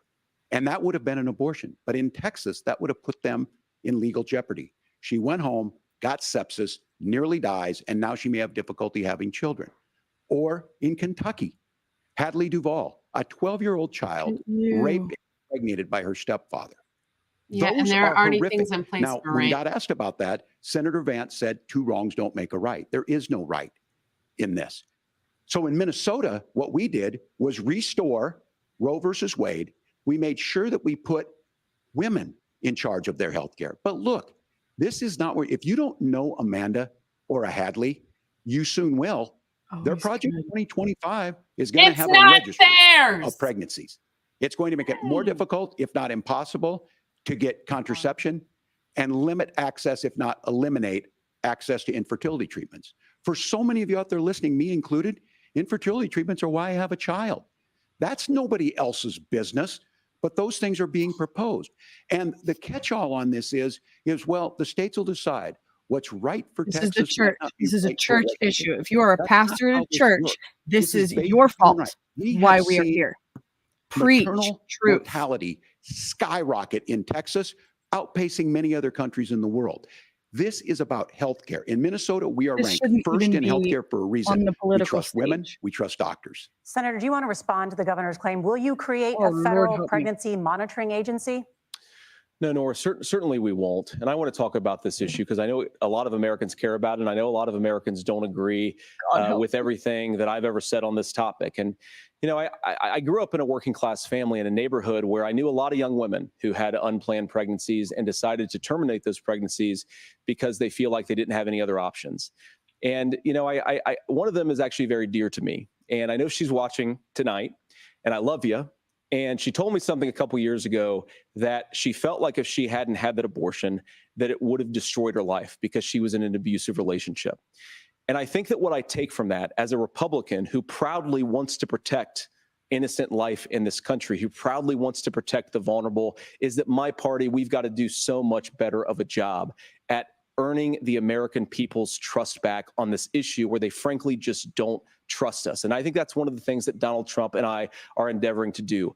I want us as a Republican Party to be pro-family in the fullest sense of the word. I want us to support fertility treatments. I want us to make it easier for moms to afford to have babies. I want it to make it easier for young families to afford a home so they can afford a place to raise that family. And I think there's so much that we can do on the public policy front just to give women more options. Now, of course, Donald Trump has been very clear that on the abortion policy specifically, that we have a big country and it's diverse. And California has a different viewpoint on this than Georgia. Georgia has a different viewpoint from Arizona. And the proper way to handle this, as messy as democracy sometimes is to let voters make these decisions, let the individual states make their abortion policy. And I think that's what makes the most sense in a very big, a very diverse, and let's be honest, sometimes a very, very messy and divided country. Governor, would you like to respond and also answer the question about restrictions? Yeah, well, the question got asked and Donald Trump made the accusation that wasn't true about Minnesota. Well, let me tell you about this idea that there's diverse states. There's a young woman named Amber Thurman. She happened to be in Georgia, a restrictive state. Yep. Because of that, she had to travel a long distance to North Carolina to try and get her care. Amber Thurman died in that journey back and forth. The fact of the matter is, how can we as a nation say that your life and your rights, as basic as the right to control your own body, is determined on geography? There's a very real chance had Amber Thurman lived in Minnesota, she would be alive today. That's why the restoration of Roe versus Wade. When you listen to Vice President Harris talk about this subject and you hear me talk about it, you hear us talking exactly the same. Donald Trump is trying to figure out how to get the political right of this. I agree with a lot of what Senator Vance said about what's happening. His running mate, though, does not, and that's the problem. The moral Governor, issue. your time is up. Senator, let me ask you about that. He mentioned, I think, referring to a national ban. In the past, you have supported a federal ban on abortion after 15 weeks. In fact, you said if someone can't support legislation like that, quote, you are making the United States the most barbaric pro-abortion regime anywhere in the entire world. Correct. My question is, why have you changed your position? Well, Nora, first of all, I never supported a national ban. I did when I was running for Senate in 2022, talk about setting some minimum national standard. For example, we have a partial birth abortion ban in place in this country at the federal level. I don't think anybody's trying to get rid of that, or at least I hope not, though I know that Democrats have taken a very radical pro-abortion stance. But Nora, one of the things that changed is in the state of Ohio, we had a referendum in 2023, and the people of Ohio voted overwhelmingly, by the way, against my position. And I think that what I learned from that, Nora, is that we've got to do a better job at winning back people's trust. So many young women would love to have families. So many young women also see an unplanned pregnancy as something that's going to destroy their livelihood, destroy their education, destroy their relationships. And we have got to earn people's trust back. And that's why Donald Trump and I are committed to pursuing pro-family policies, making childcare more accessible, making fertility treatments more accessible, because we've got to do a better job at that. And that's what real leadership is. Governor, your response. I'm going to respond on the pro-abortion piece of that. No, we're not. We're pro-women. We're pro-freedom to make your own choice. We know what the implications are to not be. Women having miscarriages, women not getting the care, physicians feeling like they may be prosecuted for providing that care. And as far as making sure that we're educating our children and giving them options, Minnesota's a state with one of the lowest teen pregnancy rates. We understand that too. We know that the options need to be available, and we make that true. We also make it, we're a top 3 state for the best place to raise children. But these two things to try and say that we're pro-children, but we don't like this, or you guys are pro-abortion, that's not the case at all. We are pro-freedoms for women to make their choices, and we're going, and Kamala Harris is making the case, to make options for children more affordable, a $6,000 child tax credit, but we're not going to base that on the backs of making someone like Amber Thurman drive 600 miles to try and get health care. Senator? May I respond to that? First of all, Governor, I agree with you. Amber Thurman should still be alive, and there are a lot of people who should still be alive, and I certainly wish that she was. Nice and play. Maybe you're free to disagree with me on this and explain this to me, but as I read the Minnesota law that you signed into law, the statute that you signed into law, it says that a doctor who presides over an abortion where the baby survives, the doctor is under no obligation to provide life-saving care to a baby who survives a botched late-term abortion. That is, I think, whether you're pro-choice or pro-abortion, that is fundamentally barbaric. And that's why I use that word, Nora, is because some of what we've seen, do you want to force Catholic hospitals to perform abortions against their will? Because Kamala Harris has supported suing Catholic nuns to violate their freedom of conscience. We can be a big and diverse country where we respect people's freedom of conscience and make the country more pro-baby and pro-family. But please. Yes, Governor, please respond. Look, this is one where there's always something there. This is a very simple proposition. These are women's decisions to make about their healthcare decisions, and the physicians who know best when they need to do this. Trying to distort the way a law is written to try and make a point, that's not it at all. What was I wrong about, Governor? Please tell me. That's not the way the law is written. Look, I've given But how? I've given this advice on a lot of things that getting involved. That's been misread, and it was fact-checked at the last debate.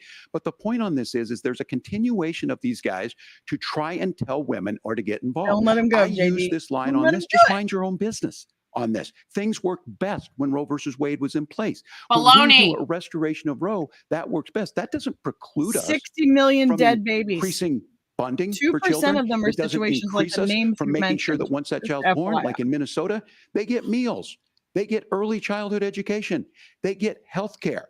So Unconstitutional. hiding behind we're going to do all these other things All of it. when you're not proposing them in your budget. Kamala Harris is proposing them. She's proposing all those things to make life easier for JD, families. get out. I asked a specific question, Governor. You gave me a slogan as a response. It's not the case.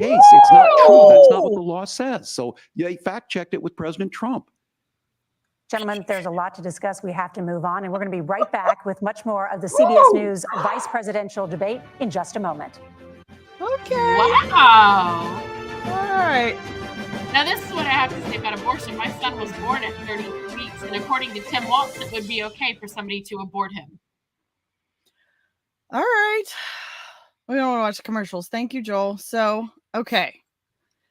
The first start of it was basically about war. So I'm looking at this to see like the constitutionality of all of it. And if these topics are even within the realm of the federal government. Does the federal government even have jurisdiction to make policy on what they asked? And the first one they did, they talked about war. Okay. The second one they skewed, it was infrastructure and roads because they talked about the hurricane in North Carolina. But of course, they had to lead with climate change because that's their agenda is climate change, and it's how they pad all their pockets. So that was, I thought, an interesting twist. The third thing they brought up was the border. Again, security, war within the federal government's jurisdiction to deal with. And then I might have missed one because my brain's just going all over the place trying to stay calm. But when they got to healthcare, I mean, folks, understand the government has no business in our healthcare system. You cannot make the argument that it is better today than it was 20 years ago, 30 years ago, 40 years ago. It's a mess. Mandating that people take, yes, my body, my choice, but you have to take this or you can't work. You have to take a random shot or you can't send your kid to college. I mean, it's the ultimate contradiction if ever I've seen it. So I don't even know what to say about that, Karen, because you shouldn't even be involved in healthcare. There should be even Social Security, bearer of bad news. Okay. Social Security was socialism. Sorry. Medicare, Medicaid shouldn't even exist. Not the government's responsibility to take care of us in that realm. Sorry. Kyle, Vance didn't do as good on abortion as I hoped. You know what? I loved that end where he went after him. I hope he does more of that and calls him out and doesn't let him politic his way through the answers, but hold his feet to the fire and continue to ask him how. Oh, I love how he pressed him. What was it, like 2 or 3 times, Karen? I was like, get it. You can talk a little bit now. I'm going to try to calm myself down. Or not. I want to know if they were talking about the hurricane, why didn't they talk about the fact that Kamala still hasn't been down there? Biden still hasn't been down there, but Trump has. Amen. Yeah, exactly. Have they been to North Carolina yet? Where have they been? You've got the death toll is rising. People are dead in trees. Houses are completely gone. Towns are completely gone. And where the heck are you?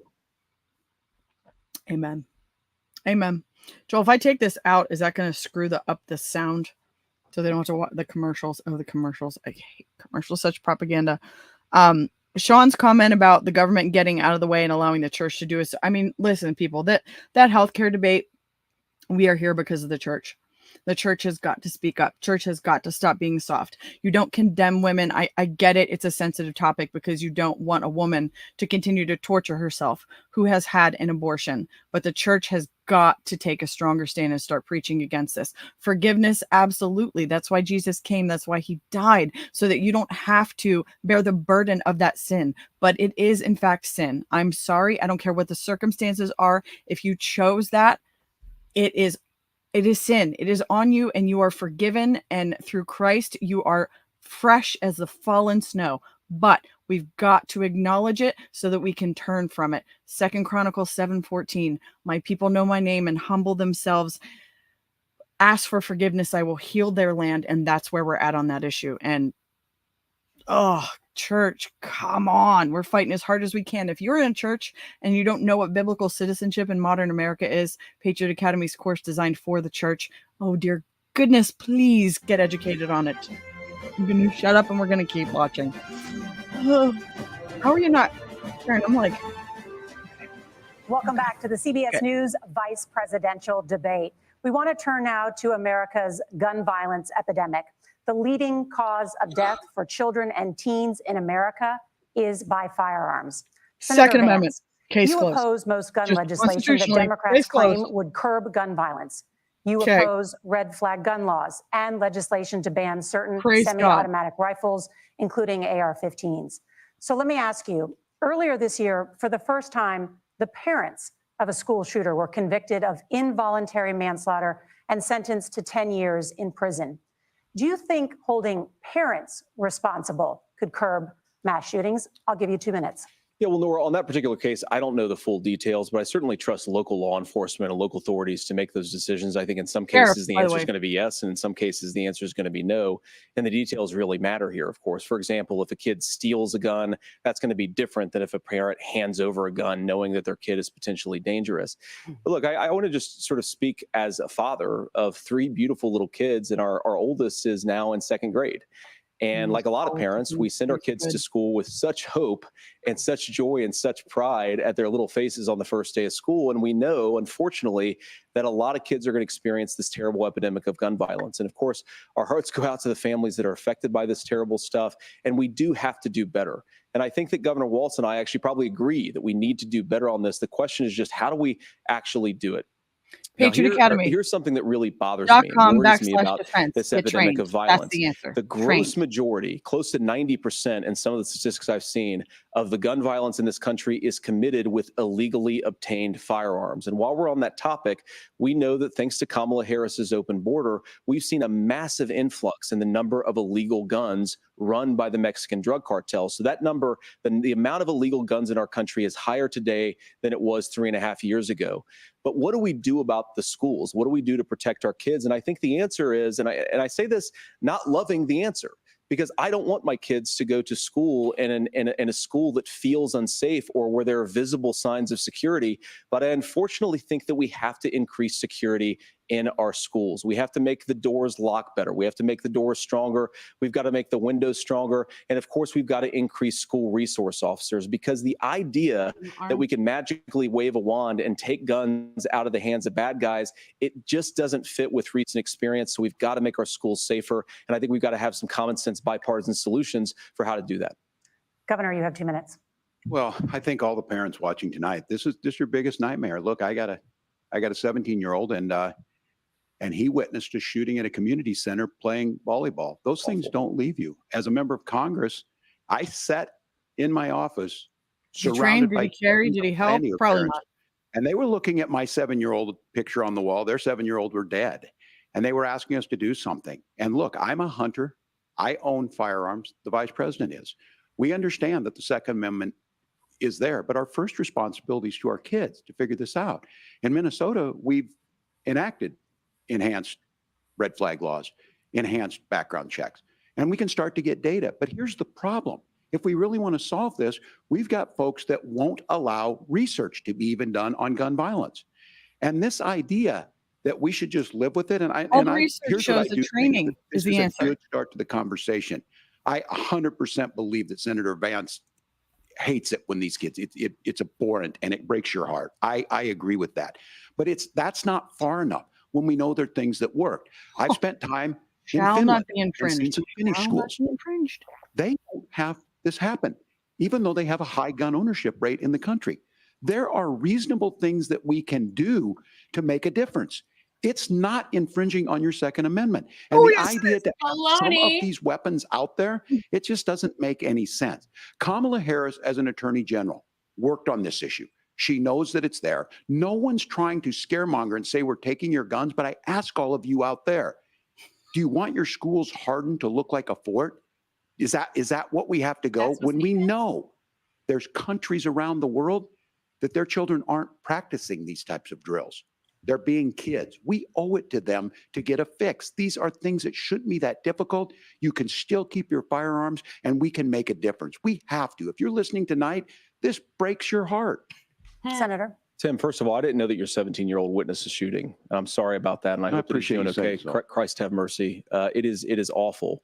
And I appreciate what Tim said actually about Finland, because I do think it illustrates some of the frankly weird differences between our own country's gun violence problem and Finland. Is okay, first of all, we have way higher rates of mental health abuse or mental health substance abuse.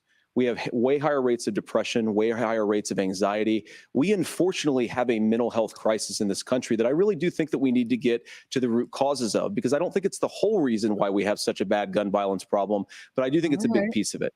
Another driver of the gun violence epidemic, especially that affecting our kids, it doesn't earn as many headlines, but is the terrible gun violence problem in a lot of our big cities. And this is why we have to empower law enforcement to arrest the bad guys, put them away, and take gun offenders off the streets. I think there's a whole host of things that we can do here, but I do think at our schools, we've got to talk about more security. Senator, thank you. Governor, you previously opposed an assault weapons ban, but only later in your political career did you change your position. Why? Yeah, I sat in that office with those Sandy Hook parents. I've become friends with school shooters. I've seen it. Look, the NRA, I was the NRA guy for a long time. They used to teach gun safety. I'm of an age where My shotgun was in my car so I could pheasant hunt after football practice. That's not where we live today. And several things I want to mention on this is talking about cities and where it's at. The number one where the most firearm deaths happen in Minnesota are rural suicides. And we have an epidemic of children getting guns and shooting themselves. And so we have, and we should look at all of the issues, making sure folks have health care and all that, but I want to be very careful. This idea of stigmatizing mental health, just because you have a mental health issue doesn't mean you're violent. And I think what we end up doing is we start looking for a scapegoat. Sometimes it just is the guns. It's just the guns. And there are things that you can do about on it. the guns. I thought I was going to agree with him for a split second. Healthy conversation. I think there's a capacity to find solutions on this that work, protect Second Amendment, protect our children. That's our priority. Gentlemen, thank you. Margaret? It's Thank not. you, Nora. Let's turn now to the top contributor to inflation, the high cost of By housing. the way, the Constitution was written. The role of the government is to More than protect 4 million homes in the United Constitution States, and our that rights. contributes to the high housing prices. Governor Walz, the Harris campaign promises a $25,000 down payment assistance for first-time home buyers and a $10,000 tax credit. Lost me. They also promise to build 3 million new homes. Where are you building these homes, and won't Not handing the out that government's kind of money job. just drive up prices higher? No, it's not handing out. We have, first, let me say this issue of housing, and I think those of you listening on this, the problem we've had is that we've got Lord. a lot of folks that see housing as another commodity. It can be bought up, it can be shifted, it can be moved around. Those are not folks living in those houses. Those of you listening tonight, that house is a big deal. I bought and owned one house in my life. My mom still lives in the house where I was. And when I think of a house, I'm thinking of Christmas services after midnight mass where you go with your family. We need to make it more affordable. And one of the things, as I said, this program that the vice president is pushing Wonder how forward much and his bringing a wealth new has way of gone up approaching since he's this been in office. is something we're doing in Minnesota from that lead. We in the state invested in making sure our housing was the biggest investment that we'd ever made in housing. It starts to make it easier. We cut some of the red tape. Local folks, look, we can't do it at the federal level, but local folks make it easier to build those homes. And then that down payment assistance. I can tell all of you out there, certainly for me, using the GI Bill was one thing, but a veteran's home loan, the big thing about a veteran's home loan is you don't have to pay the down payment. Those are things that make it there. Now, look, you're going to pay it back and you're going to pay your mortgage. Those are things that we know in the long run, the appreciated value, the generational wealth that's created from it. And I will give Minneapolis an example. Minneapolis is the one city where we've seen the lowest inflation rates. We've seen a 12% increase in stock because we've put some of these things in, and we're implementing a state program to make sure we give some of that down payment assistance. We get it back from people because here's what we know. People with stable housing end up with stable jobs. People with stable housing have their kids able to get to school. All of those things in the long run end up saving our money. And that's the thing that I think we should be able to find some common ground in, but we can't blame immigrants for the only reason. That's not the case that's happening in many cities. The fact of the matter is that we don't have enough naturally affordable housing, but we can make sure that the government's there to help kickstart it, create that base.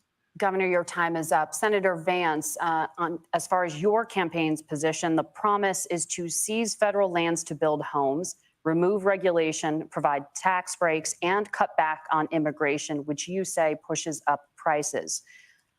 Where are you going to build all the new homes you're promising? And what part of any of this plan will provide immediate relief? You have 2 minutes. Well, first of all, Tim just said something that I agree with. We don't want to blame immigrants for higher housing prices, but we do want to blame Kamala Harris for letting in millions of illegal aliens into this country, which does drive up costs, Tim. 25 million illegal aliens competing with Americans for scarce homes is one of the most significant drivers of home prices in the country. It's why we have massive increases in home prices that have happened right alongside massive increases in illegal alien populations under Kamala Harris's leadership. Now, Tim just mentioned a bunch of ideas. Now, some of those ideas I actually think are halfway decent, and some of them I disagree with. But the most important thing here is Kamala Harris is not running as a newcomer to politics. She is the sitting vice president. If she wants to enact all of these policies to make housing more affordable, I invite her to use the office that the American people already gave her, not sit around and campaign and do nothing while Americans find the American dream of homeownership completely unaffordable. Now, you asked, Margaret, what would immediately change the equation for American citizens? If you lower energy prices, as Donald Trump says, drill, baby, drill, one of the biggest drivers of housing costs aside from illegal immigration is, think about it. If a truck driver is paying 40% more for diesel, then the lumber he's delivering to the job site to build the house is also going to become a lot more expensive. If we open up American energy, you will get immediate pricing relief for American citizens, not, by the way, just in housing, but in a whole host of other economic goods too. Senator Vance, you still have 23 seconds there. Do you want to answer? Can I have it? Where, yeah, Governor, we will get to you in a moment, but Senator, where are you going to seize the federal lands? Can you clarify? Well, what Donald Trump has said is we have a lot of federal lands that aren't being used for anything. They're not being used for national park. They're not being used, and they could be places where we build a lot of housing. And I do think that we should be opening up building in this country. We have a lot of land that could be used. We have a lot of Americans that need homes. We should be kicking out illegal immigrants who are competing for those homes, and we should be building more homes for the American citizens who deserve to be here. Senator, your time is up. Governor, I do want to let you respond to the allegation that the vice president is letting in. Well, of course, that's not true. And again, you have the facts. I guess we agreed not to fact check. I'll check it. That, look, crossings are down compared to when Donald Trump left office. What? But it's, again, blaming and not trying to find the solution. I was going to ask, though, on this question, are we going to drill and build houses in the same federal land?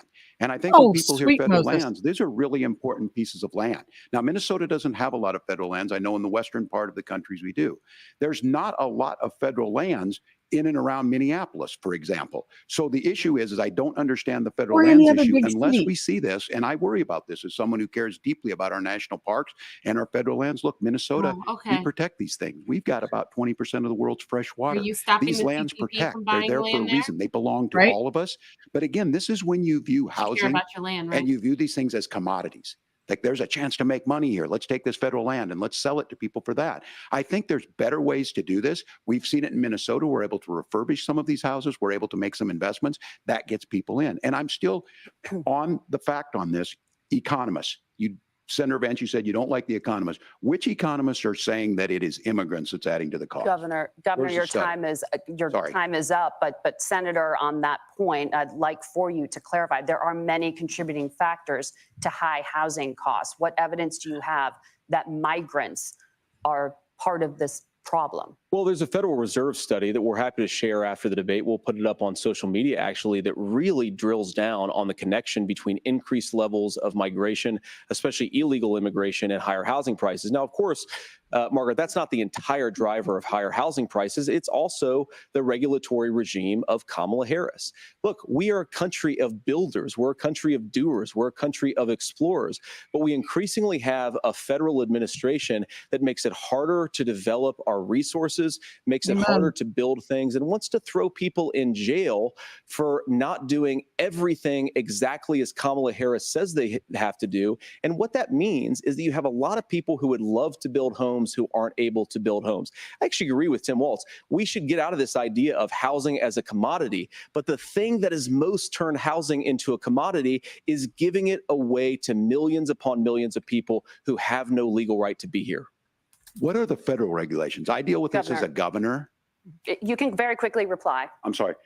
I get this as a governor, and I don't necessarily disagree with that in some cases, many of those are local.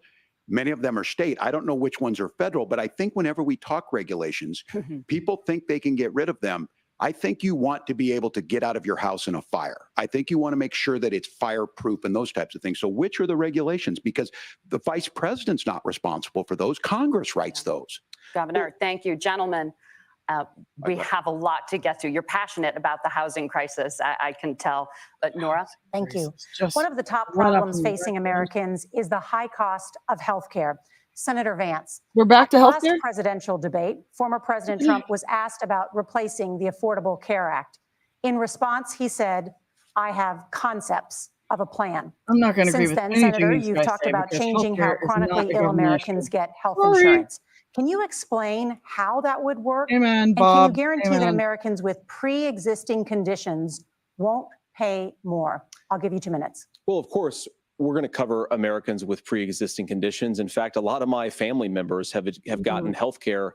I believe, members of my family actually got private health insurance, at least for the first time, switched off of Medicaid onto private insurance for the first time under Donald Trump's leadership. And I think that, a lot of people have criticized this concepts of a plan remark. I think it's very simple common sense. I think as Tim Walz knows from 12 years in Congress, you're not going to propose a 900-page bill standing on a debate stage. It would bore everybody to tears, and it wouldn't actually mean anything because part of this is the give and take of bipartisan negotiation.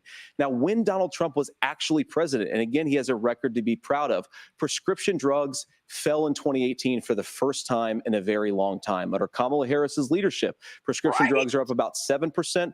Under Donald Trump's entire 4 years, they were up about 1.5%. He introduced pricing transparency. Think about healthcare. You go into a hospital, you try to buy something, and nobody knows what it actually costs. That price transparency will actually give American consumers a little bit more choice and will also drive down costs. And we talked about, the reinsurance regulations is what I was talking about. Look, Donald Trump has said that if we allow states to experiment a little bit on how to cover both the chronically ill, but the non-chronically ill, it's not just a plan. He actually implemented some of these regulations when he was president of the United States. And I think you can make a really good argument that it salvaged Obamacare, which was doing disastrously until Donald Trump came along. And I think this is an important point about President Trump. Of course, you don't have to agree with everything that President Trump has ever said or ever done. But when Obamacare was crushing under the weight of its own regulatory burden and healthcare costs, Donald Trump could have destroyed the program. Instead, he worked in a bipartisan way to ensure that Americans had access to affordable care. It's not perfect, of course, and there's so much more that we can do, but I think that Donald Trump has earned the right to put in place some better healthcare policies. He's earned it because he did it successfully the first time. Governor? All right, here's where being an old guy gives you some history. I was there at the creation of the ACA. And the reason it was so important is I come from a major healthcare state, home of the Mayo Clinic, home to Medical Alley, 3M, Medtronic, all of those. We understand healthcare. It's why we're ranked first on affordability and accessibility and quality of healthcare. And so what I know is under Kamala Harris, more people are covered than they have before. And those of you listening, this is critical to you. Now, Donald Trump all of a sudden wants to go back and remember this. He ran on the first thing he wanted to do on day one was to repeal Obamacare. On day one, he tried to sign an executive order to repeal the ACA. He signed on to a lawsuit to repeal the ACA, but lost at the Supreme Court. And he would have repealed the ACA had it not been for the courage of John McCain to save that bill. Now, fast forward, what that means to you is you lose your pre-existing conditions. If you're sitting at home and you got asthma, too bad. If you're a woman, probably not. Broke your foot during football, might kick you out. Your kids get kicked out when they're 26. Kamala Harris negotiated drug prices for the first time with Medicare. We have 10 drugs that will come online. The most Kamala common Harris mandated an experimental drug vaccine. And Donald Trump said, I've got a concept of a plan. It cracked me up as a fourth grade teacher because my kids would have never given me that. But what Senator Vance just explained might be worse than a concept, because what he explained is pre-Obamacare. And I'll make this as simple as possible because I have done this for a long time. What they're saying is, if you're healthy, why should you be paying more? So what they're going to do is let insurance companies pick who they insure, because guess what happens? You pay your premium, it's not much. They figure they're not going to have to pay out to you. But those of you a little older, gray, got cancer, you're going to get kicked out of it. That's why the system didn't work. Kamala Harris will protect and enhance the ACA. Governor, thank you. Senator, you have not yet explained how you would protect people with pre-existing conditions or laid out that plan.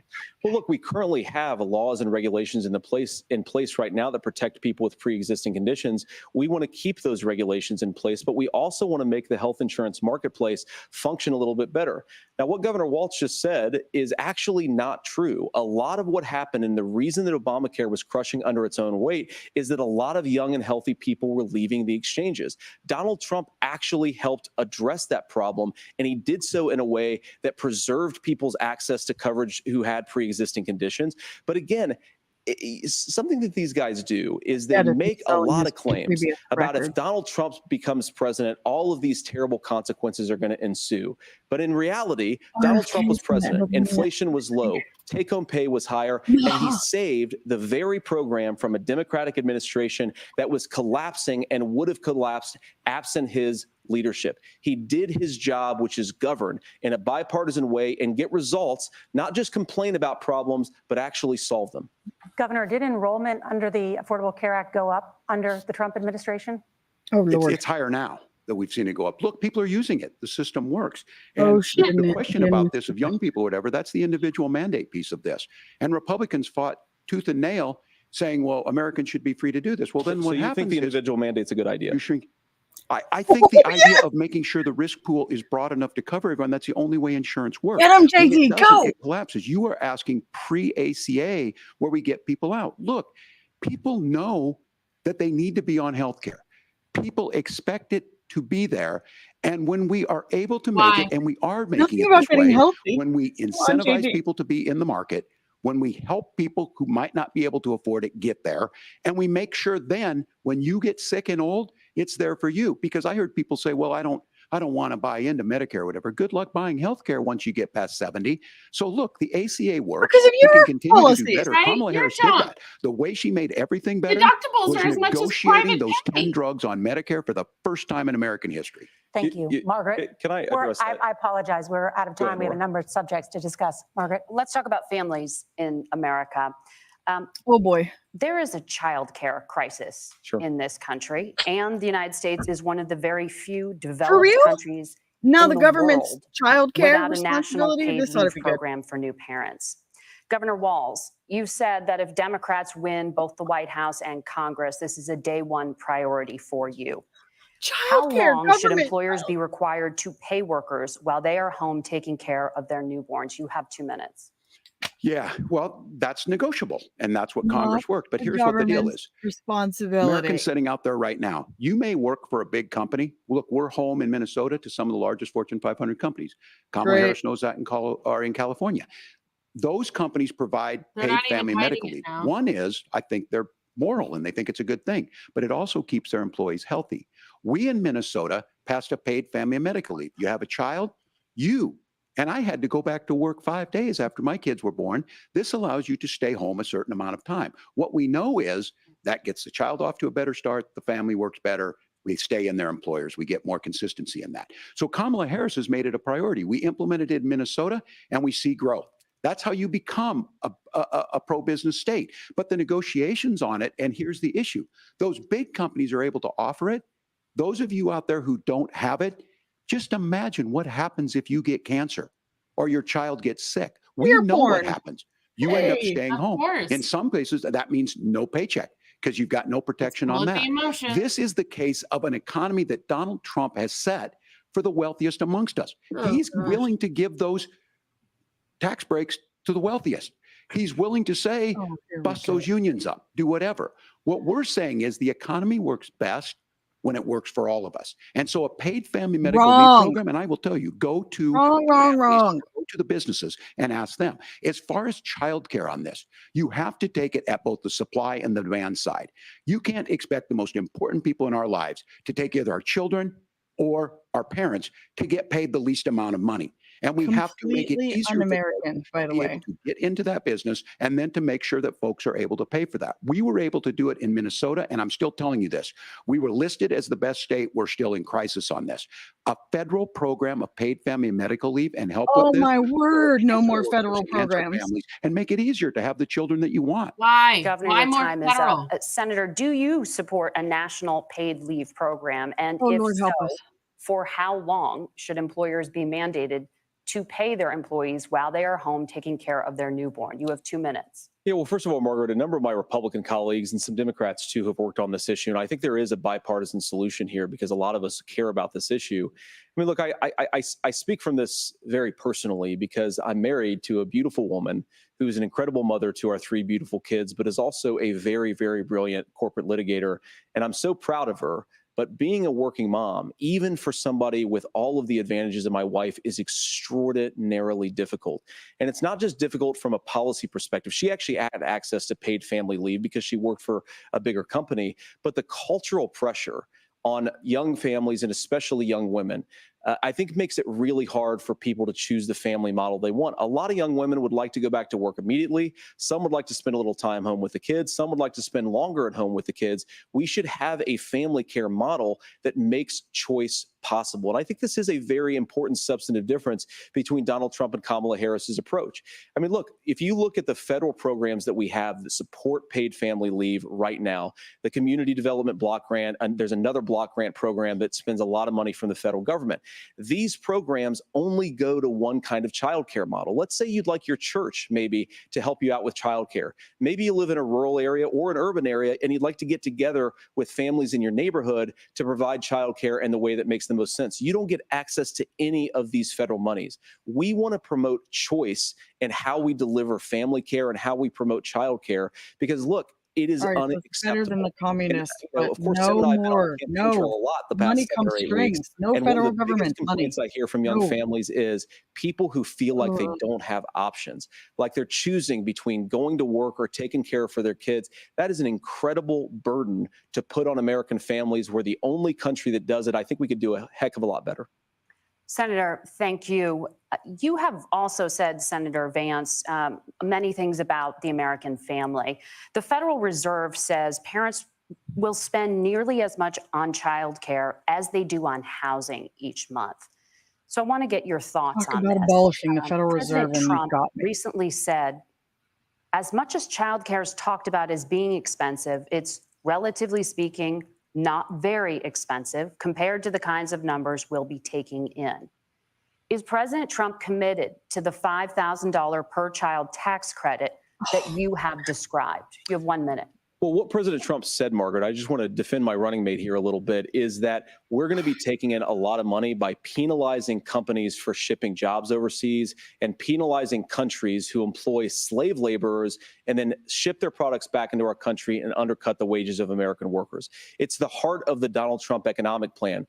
Cut taxes for American workers and American families, cut taxes for businesses that are hiring and building companies in the United States of America, but penalize companies and countries that are shipping jobs overseas. That's the heart of the economic proposal. And I think what President Trump is saying is that when we bring in this additional revenue with higher economic growth, we're going to be able to provide paid family leave, childcare options that are viable and workable for a lot of American families. Can you clarify how that will solve the child care shortage? Well, because as Tim said, a lot of the child care shortage is we just don't have enough resources going into the multiple people who could be providing family care options. And we're going to have to, unfortunately, look, we're going to have to spend more money. We're going to have to induce more people to want to provide child care options for American families, because the reason it's so expensive right now is because you've got way too few people providing this very essential service. Thank you, Senator.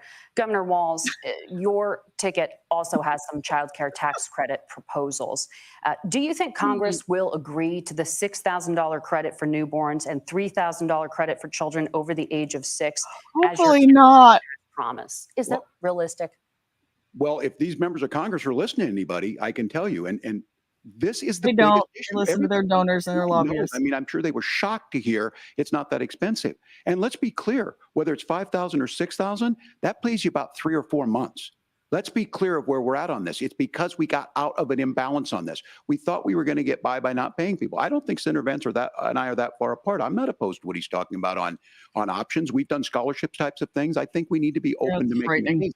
But the issue here is, the question you asked is, you're not going to pay for it with these tariffs. That's just adding another $4,000 on the family and taking less. So not only do they not get the money to pay for that, they're $4,000 in the hole. That's Wharton School. That's his alma mater. And so I think the issue here is, if those members of Congress, I can't believe they're not. When I go to businesses, sure, they'll talk about taxes sometime, but they will lead with childcare and they will lead with housing, because we know the problem is, especially in a state like Minnesota, we need more workers because our economy is growing, but we need the workforce. Governor, thank you. We need to move on. Nora? Let's talk about the state of democracy, the top issue for Americans after the economy and inflation.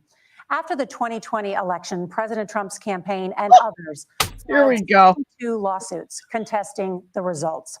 Judges, including those appointed by President Trump and other Republican presidents, looked at the evidence and said there was no widespread Lies! fraud. They never looked The at the governors evidence. of every state in the nation, Republicans and Please Democrats, don't lose me here, JD, certified please. the 2020 election Disagree on results that one. and That is sent a a lie. legal slate of electors to Congress for January 6th.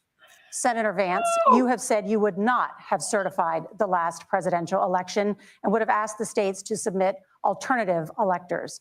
That has been called unconstitutional and illegal. Would you again seek to challenge this Who's reading year's the election Constitution? results, even if every governor certifies the results? I'll give you 2 minutes. Oh, God, help Well, us. first of all, I think that we're focused on the future. We need to figure out how to solve the inflation crisis caused by Kamala Harris's policies, make housing affordable, make groceries affordable, and that's what we're focused on. But I want to answer your question because you did ask it. Look, what President Trump has said is that there were problems in 2020, and my own belief is that we should fight about those issues, debate those issues peacefully in the public square, and that's all I've said, and that's all that Donald Trump has said. Remember, he said that on January the 6th, the protesters ought to protest peacefully. And on January the 20th, what happened? Joe Biden became the president. Donald Trump left the White House. And now, of course, unfortunately, we have all of the negative policies that have come from the Harris-Biden administration. I believe that we actually do have a threat to democracy in this country, but unfortunately, it's not the threat to democracy that Kamala Harris and Tim Walz want to talk about. It is the threat of censorship.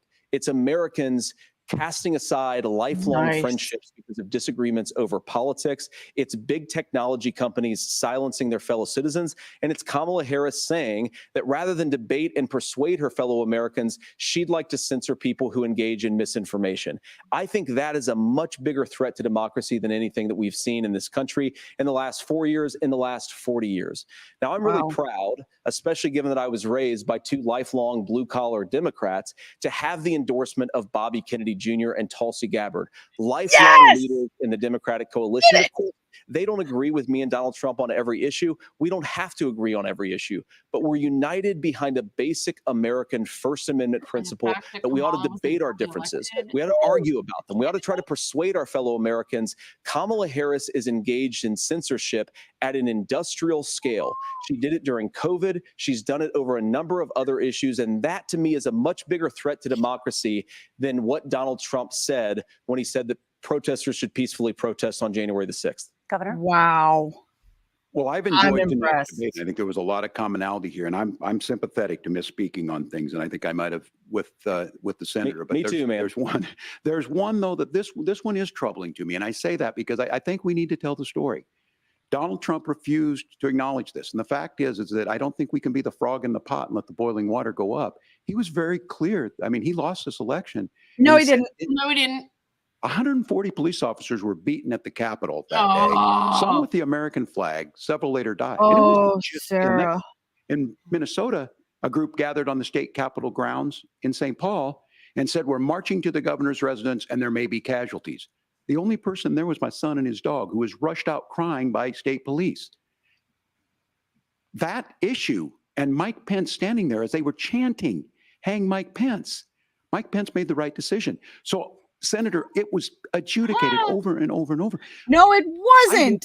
AuditTheVote.com. Sometimes No. you really want to win, but the democracy is bigger than winning an election.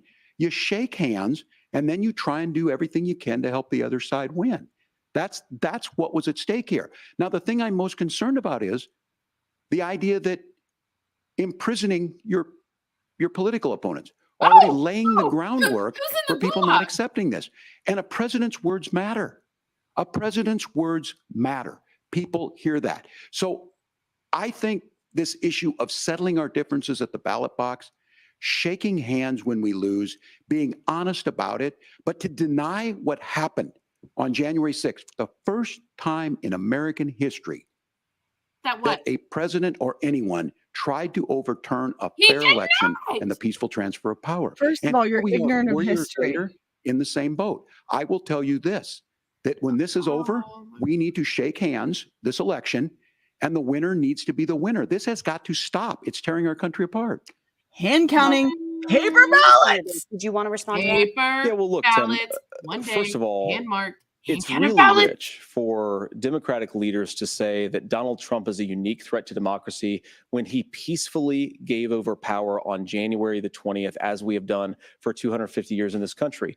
We are going to shake hands after this debate and after this election. And of course, I hope that we win, and I think we're going to win. But if Tim Walz is the next vice president, he'll have my prayers, he'll have my best wishes, and he'll have my help whenever he wants it.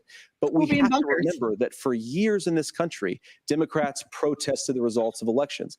Hillary Clinton in 2016 said that Donald Trump had the election stolen by Vladimir Putin because the Russians bought like $500,000 worth of Facebook ads.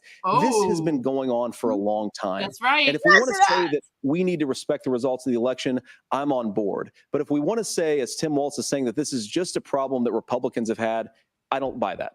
That's right. Governor. January 6th was not Facebook ads. Oh, for heaven's sakes, January 6th. I don't understand how we got to this point. But the issue was that happened. Donald Trump can do it. And all of us say there's no place for this. It has massive repercussions. This idea that there's censorship to stop people from doing, threatening to kill someone, threatening to do something, that's not censorship. Censorship is book banning. We've seen that. We've seen that brought up. Oh, look at him. Just Look at think this for thing. everyone tonight, and I'm going to thank Senator Vance. I think this is the conversation they want to hear. And I think there's a lot of agreement. But this is one that we are miles apart on. This was a threat to our democracy in a way that we had not seen. And it manifested itself because of Donald Trump's inability to say. He is still saying he didn't lose the election. I would just say, didn't lose did he lose the 2020 election? Tim, I'm focused on the future. Did Kamala Harris censor Americans from speaking their mind in the wake of the 2020 COVID situation? That is a damning non-answer. Has she? It's a damning non-answer for you to not talk about censorship. About Obviously, Donald non-answers. Trump and I think that there were problems in 2020. We've talked about it. I'm happy to talk about it further. But you guys attack us for not believing in democracy. The most sacred right under the United States democracy is the First Amendment. You yourself have said there's no First Amendment right to misinformation. Kamala Harris wants to use the power of government and What's hate big tech speech? to silence Who people from decides speaking that? their minds. That is a threat to democracy that will long outlive this present political moment. I would like Democrats and Republicans to both reject censorship. Let's persuade one another. Let's argue about ideas, and then let's come together afterwards. You can't yell fire in a crowded theater. That's the test. That's the Supreme Court test. Tim, fire in a crowded theater. You guys wanted to kick people off of Facebook for saying that toddlers shouldn't Senator, wear the masks. governor does have the floor. Fire in a crowded theater. That is criticizing the policies of the government, which is the right of every American. Senator, the governor does have the floor for 1 minute to respond to you. Yeah. Well, I don't run Facebook. What I do know is I see a candidate out there who refused, and now again, and this I'm pretty shocked by this. He lost the election. This is not a debate. It's not anything anywhere other than in Donald Trump's world. Because look, when Mike Pence made that decision to certify that election, that's why Mike Pence isn't on this stage. What I'm concerned about is, where is the firewall with Donald Trump? Where is the firewall if he knows he could do anything, including taking an election, and his vice president's not going to stand to it? That's what we're asking you, America. Will you stand up? Will you keep your oath of office, even if the president doesn't? And I think Kamala Harris would agree. She wouldn't have picked me if she didn't think I would do that, because of course that's what we would do. So America, I think you've got a really clear choice on this election of who's going to honor that democracy and who's going to honor Donald Trump. Governor, your time is up. Thank you, gentlemen. We will be right back with both of our candidates. The CBS News Vice Presidential debate continues. So that's why Kamala Harris said that she had insomnia and couldn't really think the moment that she picked Tim Walz as her running mate. But that's why she picked him. I'm exhausted. Do we have to go through more of this? Oh my gosh, they couldn't get that out of the way early. They had to 2020. I mean, clearly, look, you mentioned 2020 election, and Karen and I's heads are going to pop off because we knocked doors in Pennsylvania in multiple counties. Karen, I don't know how many you did. I hit five different counties. I knocked doors. 4. We were in Berks together. Do you remember that house we hit in Berks where they could barely speak English? And the guy, we showed them 3 people on the voter rolls, and the guy goes, No, that guy doesn't, I no, don't live here. no. I know, no. Oh, 3 people on the voter rolls that all voted from that house, and he didn't know one of them. Single one of them. Or how about the house that I canvassed in Westmoreland County? There was no house. No. But however, there was a mail-in ballot from that house. There was no house. So you have to forgive us when they start saying 2020 was the fairest and freest, and they try to act like a threat to democracy. First of all, Rick Green last week destroyed on the Courage is Contagious tour stage. You're darn right we're threats to democracy, because the United States of America, people, is not a democracy. It's a constitutional republic. So you're darn right we're threats to it. We're supposed to be threats to it. Oh my gosh. Anywho, I don't even, what else could they possibly talk about? How much more can we handle here? What time is it? It's 10, 20 minutes. Wrap this puppy up. Almost 11 o'clock. I can't take it. Well, let's talk about how many J6ers are still in the gulag for exercising their First Amendment right. That Seriously. Apparently Walz thinks that needs to be curled in and misinformation. Who the heck decides that? Him? Oh, Tim? We got to put up Sarah. If you did not watch the interview we did with Sarah Maccabee, it is on all of our social medias. I know it's on Rumble. I think Joe has it up on YouTube.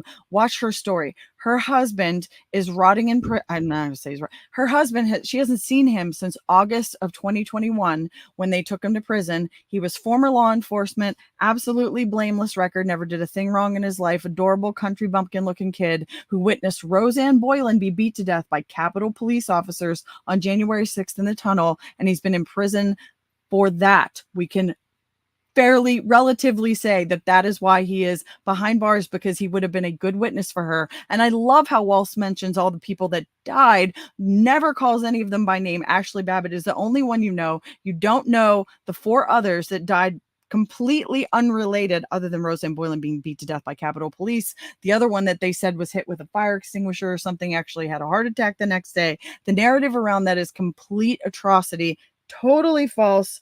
I cannot believe they're still trying to play it. I hope the American people are smart enough and you understand what really happened that day. If that was an insurrection, millions of people in Washington, D.C., unarmed, went there for an insurrection. Really? I mean, what else do we have to talk about with the 2020 election to get people? It was, I'm sorry, but it was rigged. # rigged. Sorry. And he had every right to fight. And I'm so glad he never conceded, because it was a disaster. And we're fighting tooth and nail to try to get a fair election in 2024 so that people can have confidence and they can shake hands at the end of the day and walk away and say, okay, we don't like the results, but at least we're comfortable they're legit.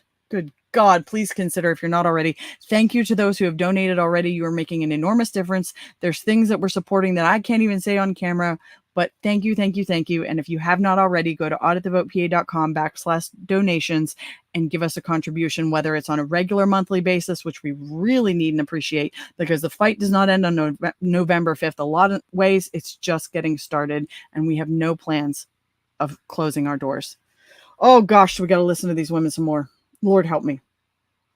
Senator Vance won the virtual coin toss and elected to go last. So Governor Walz, you are first. You have 2 minutes. Well, thank you, Senator Vance. Thank you to CBS News. And most important, closing. Thank you to all of you. If you're still up and the folks who miss Dancing with Our Stars, I appreciate it. But look, the support of the democracy matters. It matters that you're here. And I'm as surprised as anybody of this coalition that Kamala Harris has built, from Bernie Sanders to Dick Cheney to Taylor Swift, and a whole bunch of folks in between there. And they don't all agree on everything, but they are truly optimistic people. They believe in a positive future of this country, and one where our politics can be better than it is. And I have to tell you, that better than it is the sense of optimism that there can be an opportunity economy that works for everyone, not just to get by, but to get ahead. And the idea that freedom really means something, not the freedom of government to be in your bedroom or exam room, but the freedom for you to make choices about yourself. Now, look, we all know who Donald Trump is. He's told us, and as Maya Angelou said, believe him when he told you that. His first inaugural address talked about American carnage. And then he spent 4 years trying to maybe do that. Senator Vance tonight made it clear he will stand with Donald Trump's agenda. He will continue to push down that road. Praise God. Kamala Harris gives us a different option. Now, I'll have to tell you, I'm going to be careful about option we've had Senator Vance said that does resonate with me. He said Donald Trump makes the people I care about afraid. A lot of America feels that way. We don't need to be afraid. Franklin Roosevelt was right. All we have to fear is fear itself. Kamala Harris is bringing us a new way forward. She's bringing us a politics of joy. She's bringing real solutions for the middle class, and she's centering you at the heart of that. All the while asking everyone, join this movement, make your voices heard. Let's look for a new day where everybody gets that opportunity and everybody gets a chance to thrive. I humbly ask for your vote on November 5th for Kamala Harris. No. Senator Vance, your closing statement. Well, I want to thank Governor Walz, you folks at CBS, and of course the American people for tuning in this evening. And one of the issues we didn't talk about was energy. And I remember when I was being raised by my grandmother, when she didn't have enough money to turn on the heat some nights because Ohio gets pretty cold at night and because money was often very tight. And I believe, as a person who wants to be your next vice president, that we are a rich and prosperous enough country where every American, whether they're rich or poor, ought to be able to turn on their heat in the middle of a cold winter night. That's gotten more difficult thanks to Kamala Harris's energy policies. I believe that whether you're rich or poor, you ought to be able to afford a nice meal for your family. That's gotten harder because of Kamala Harris's policies. I believe that whether you're rich or poor, you ought to be able to afford to buy a house. You ought to be able to live in safe neighborhoods. You ought to not have your communities flooded with fentanyl. And that too has gotten harder with Kamala because of Kamala Harris's policies. Now, I've been in politics long enough to do what Kamala Harris does when she stands before the American people and says that on day one, she's going to work on all these challenges I just listed. She's been the vice president for 3.5 years. Day one was 1,400 days ago, and her policies have made these problems worse. Now, I believe that we have the most beautiful country in the world. I meet people on the campaign trail who can't afford food, but have the grace and generosity to ask me how I'm doing and to tell me they're praying for my family. What that has taught me is that we have the greatest country, the most beautiful country, the most incredible people anywhere in the world. But they're not going to be able to achieve their full dreams with the broken leadership that we have in Washington. They're not going to be able to live their American dream if we do the same thing that we've been doing for the last 3.5 years. We need change. We need a new direction. We need a president who has already done this once before and did it well. Please vote for Donald Trump. And whether you vote for me or vote for Tim Walz, I just want to say I'm so proud to be doing this, and I'm rooting for you. God bless you, and good night. Senator Vance, thank you. And thank you both for participating in the only vice presidential debate of this election cycle. I'm Margaret Brennan. And I'm Nora O'Donnell. And a reminder, there are just 35 days until Election Day. Please get out and vote. And for all of us here at CBS News, thank you and good night.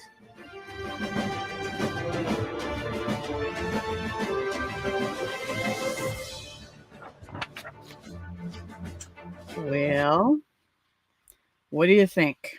Karen, you take the floor for gather my thoughts. What do you think? Well, I do think it's ironic that Tim Walz, that he became friends with school shooters. Did you guys catch that? Did you hear that? Because he did. And I have video proof of that if we would like to play it. First thing, Joel, if you'll throw up the QR code for the Constitutional Live class, people, anybody watching this that has not taken this class, please join me Thursday night at 8:00.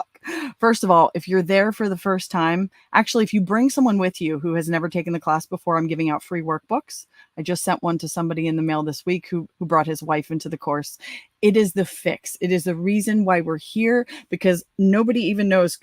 I'm taking notes and going down through the list of all the questions, and half of the questions that they asked him are things that the federal government has no jurisdiction over whatsoever. They shouldn't even be involved in healthcare decisions. Mhm. They shouldn't even be involved in housing. It doesn't even fit into the 17 things that the Constitution was. The Constitution was written so that to restrain the government from the people. That's their role in office, is to protect that document so we can live out our freedoms. And it's gotten so out of control, and most Americans don't even know it. So please, if you have not taken this course yet, I beg you, this is the long-term fix.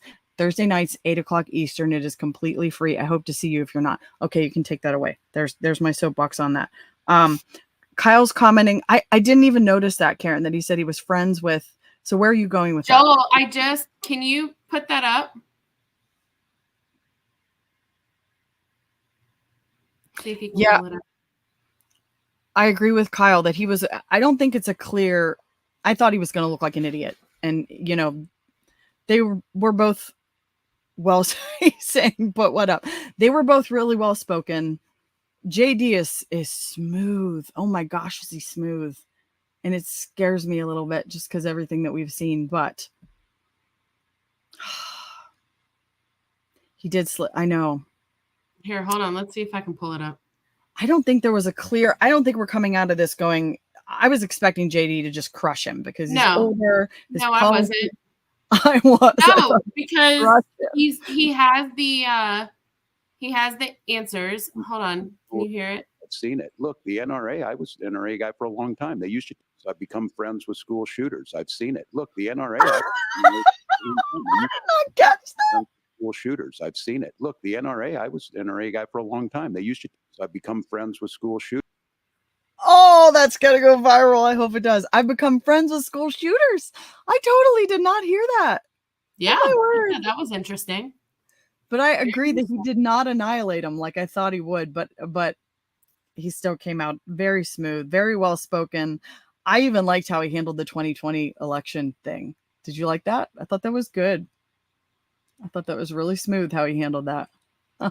Wow, I'm friends with school shooters. I hope that goes viral. Oh my goodness gracious.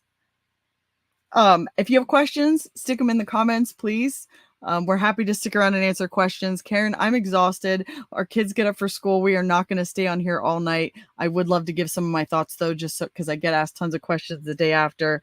JD crushed censorship, crushed it at the end.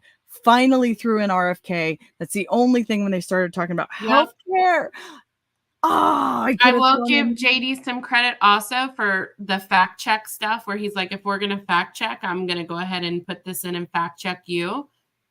There were some times he was assertive. I wish he was a little more assertive. You're right. He's a very smooth talker. I saw the Hodge twins just said that he's the hillbilly Vivek, which is kind of funny. Yeah. The hillbilly Vivek. The hillbilly Vivek. But here's the thing. We're going to go at it honestly, right? So he was not strong enough, in my opinion, on abortion. JD, he could have been stronger. And I think he could have been stronger in the Second Amendment, which he wasn't. So, there's definitely some room to improve for sure. But if you look at the two as a whole, I definitely think he came out on top. Like you said, not nearly as far ahead as I thought he would. But it's obvious that both Tim and Kamala were given the questions ahead of time because he had the perfect answer for every question, just like she was. So whether they say they weren't given the question, just like ABC came out, there was a whistleblower that came out and said she got questions very similar to the questions she was going to be asked. It's pretty obvious that Walz had the same opportunity because he had an answer like that for every question.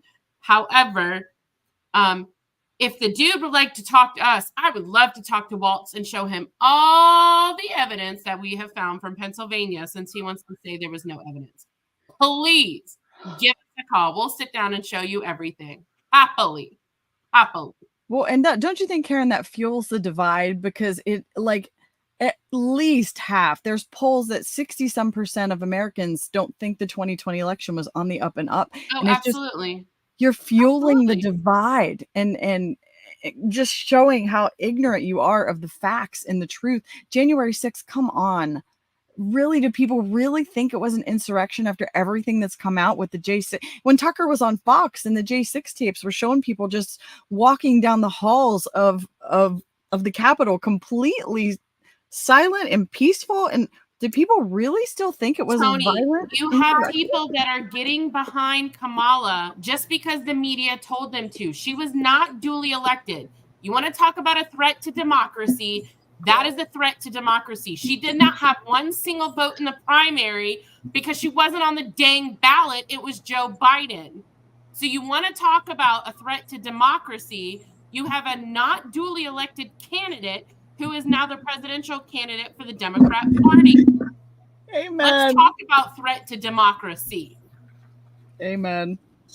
But Joel, it's did you because the come in? media tells them to love her and that she's the one they should love. I'm sorry, but you're not, you want to talk about a threat to democracy. There you go, right there. She's not even duly elected. The chick doesn't deserve to be on the ballot. Point blank, period, mic drop. Totally. Joel, our producer popped on screen. I don't know if he meant to or not. I muted. There you are. I muted your mic because of the background noise, but go ahead. I was just going to say, you realize, Toni, that January 6th was the most violent, horrible day in world history. It thousands of people were killed on site, and millions were nuked in a nuclear blast. It was terrible. So you just have to realize it was the worse than the Civil War. More people died on January 6th than in the Civil War in one day. Speaking of that, to give context, 600,000 people lost their lives in the Civil War. I've become a student of history. I love reading. 600,000 people died in the Civil War. I think 5 died on January 6th? 5 compared to 600,000. And they want to compare it, even 9/11, over 3,000 people in the towers. It's just, it just makes me absolutely crazy how they tried to spin that narrative. And think about it. If millions of people were there, if it was an insurrection and that's what the majority of people went there to overthrow the government, I'm sorry, but we would be in a very different position today. And we would have been in a very different position on January 7th.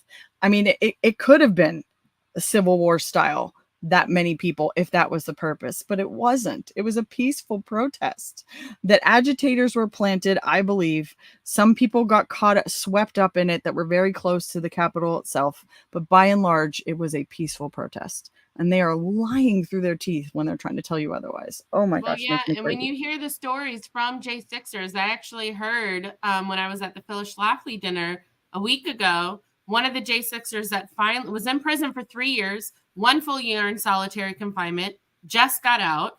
And he will tell you, he knows for a fact, every law enforcement agency and federal agencies, CIA, FBI, Border Patrol, prison union, whatever it is, they all had people in the crowd that day. And he can tell you names and pictures and faces of every single one.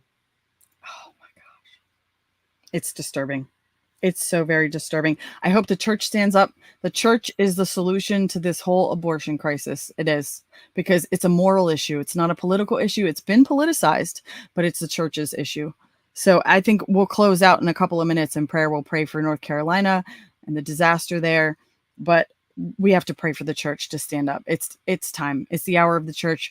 The 1916 Project, highly recommend checking out that movie by Seth Gruber, who dissects Margaret Sanger and the agenda behind Planned Parenthood and all the eerie, creepy things that have happened over the last 100 years that got us to where we're at today, where this is actual debate on a national stage. And there are women who think, absolutely, my body, my choice.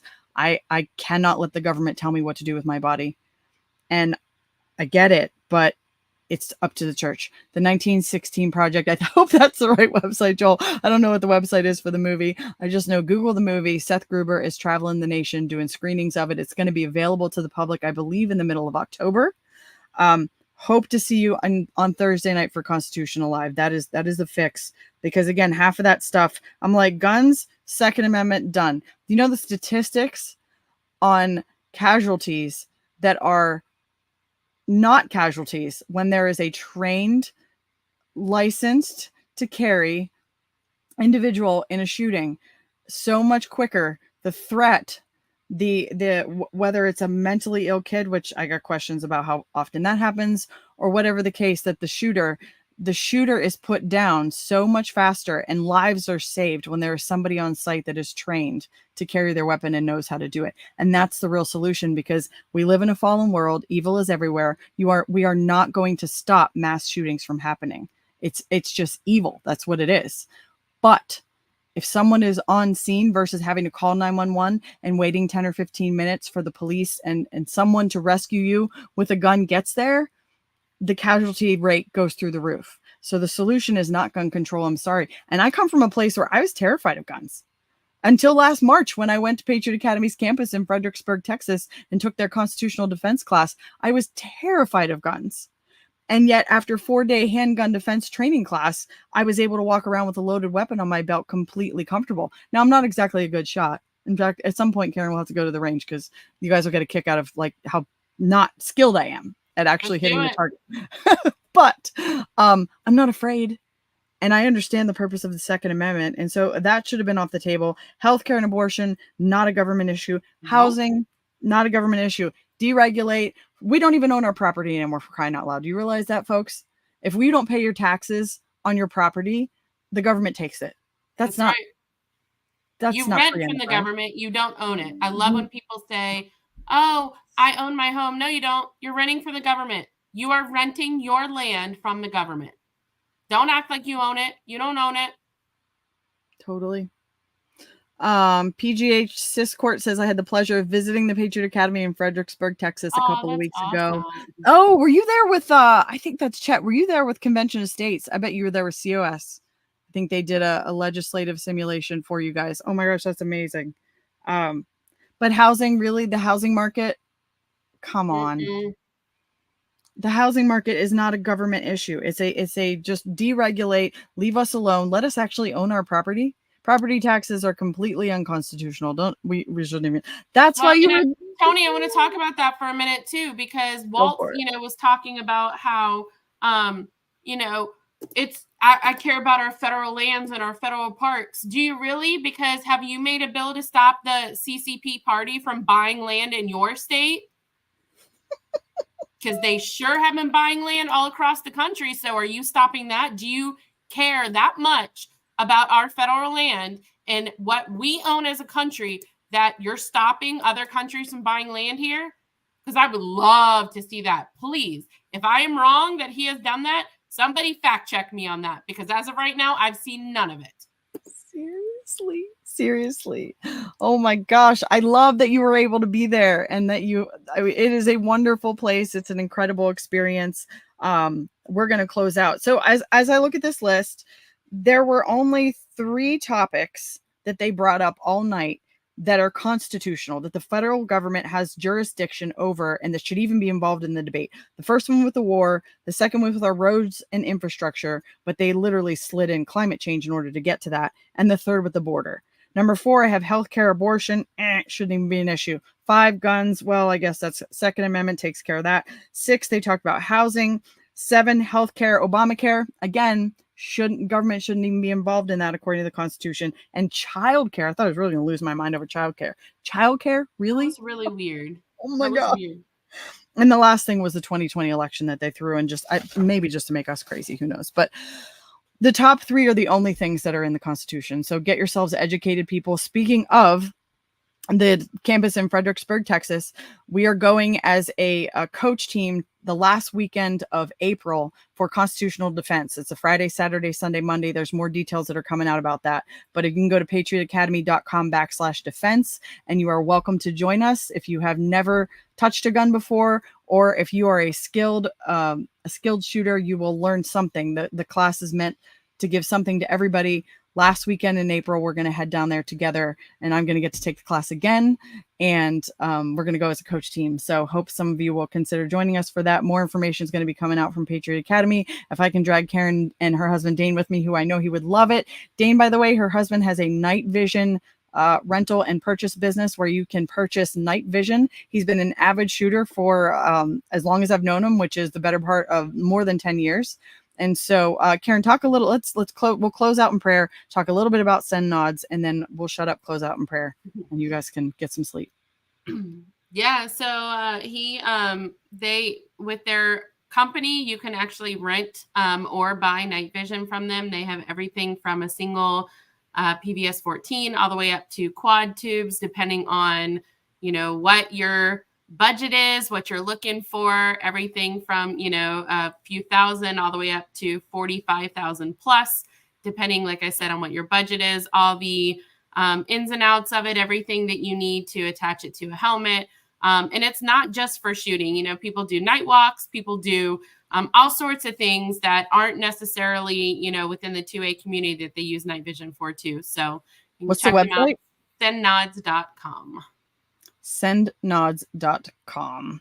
Check it out. You'll be supporting Karen and her family and true patriots. Hey, entrepreneurship, free enterprise. It's what makes the American dream the American dream. And of course, they didn't talk about that tonight. Big corporations and keeping your job and childcare for moms and nothing about the land of opportunity or the fact that it was designed so that anybody could come from any background and build whatever it is that they intended to build. Nothing about that. Cool. All right. I think that's send nods. Thank you, Joel, for getting that up there. How long Dane and a two partners started that 2 years ago? 2 years ago, they started? 2 years ago. Yeah. Right before actually Tony's husband, he also has a business for local Pittsburgh people. But, if you're looking for a handyman or you're looking for somebody to do some really good pressure washing in the Pittsburgh area, get a hold of her because they do amazing work. I've seen stuff that they have done and they're good people and people you can trust. That's important nowadays. Chino Ringo, Bernie Sanders, Dick Cheney, Taylor Swift. Someone call the diversity police for real. That's right. Kyle, stunning handyman. Yes. Stunning handyman who are incredibly busy, which we're very thankful for. Kyle is my husband's business partner in the handyman business, so they work together. You are most welcome, Rachel. We're going to close out and just pray for North Carolina, for the victims down there, for the families that are affected. Losing a loved one is next to impossible to deal with when you do expect it, not to mention if it's a horrible tragedy like that. I can't even imagine. And just pray over the next. Tennessee and North Carolina, the whole Appalachian, they have issues. All three of them. Oh, yeah. Oh, my. Yeah. And if you're watching this and you have fallen off my radar and I was supposed to call you and I haven't gotten back to you, I will get there. Just give us some grace. I don't know, Karen, if you're in that boat, but I have a ton of people I haven't gotten back to. Okay, good. I'm sorry. I love you all. I promise. We'll get there 24 hours in a day. If someone can give us a time machine with 36 hours in a day, or if you think that doing cocaine is a good idea, that's the only other options to try to get more She's done. kidding on that, by the way. She's totally joking. Totally joking. But we just run out of time. That's all there is to it. So thank you guys for watching tonight. We're gonna bow our heads, close in prayer, and we will see you next time. Thank you, Joel. Father God, we come to you in the name of Jesus. We give you all honor, glory, and thanksgiving and praise for the blessings of this nation. We know that your hand was all over it from the beginning. And Father, we ask for just, feel the people that are suffering from the tragedy of the hurricane, that you make them feel your presence. It is written in your word that blessed are those who mourn, for they shall be comforted. And certainly when we mourn, we don't feel blessed, but your word says we shall be comforted. So I just ask that you give your comforting presence and let them feel your peace and give them the grace that they're going to need to walk out their future. And anybody really that is suffering from something like that right now, Father, that you cover them. Father, we pray a blessing over this nation in the next 35 days and the days after that no weapon formed against us shall prosper in Jesus' name, and that we are going to be victorious in this quest to restore the republic so that your word can be preached. You know our hearts, Father, people that are part of this freedom movement, large majority of them are Christians watching our religious liberties slip away from us. You know that we want to lead more people to you. And we want to be able to preach the gospel freely for generations to come if you continue to tarry and you do not come back, which if you do, we are totally fine with that. But we just believe that we are no weapon formed against us shall prosper. Psalm 91 is over this nation, that though 1,000 may fall at our sides, that no plague will come nigh our dwelling. And our dwelling is the USA, and you have a special place for this. And we ask for your protection over the election to come, over the election workers. No violence. We pray that no violence will hit this nation, that there will be a unity that we have never seen before, and peace that we have never seen before is going to take over somehow over the next 35 days, and that you are going to walk with every single person. Oh gosh, Father God, just steady our hearts, guide our actions, protect our minds, and give us every tool that we need according to your word and your will to get us through the end of this year. In Jesus' mighty name we pray. Amen. All right, folks. Thanks for watching. Thanks for hanging with us. We will see you very soon. Have a good night.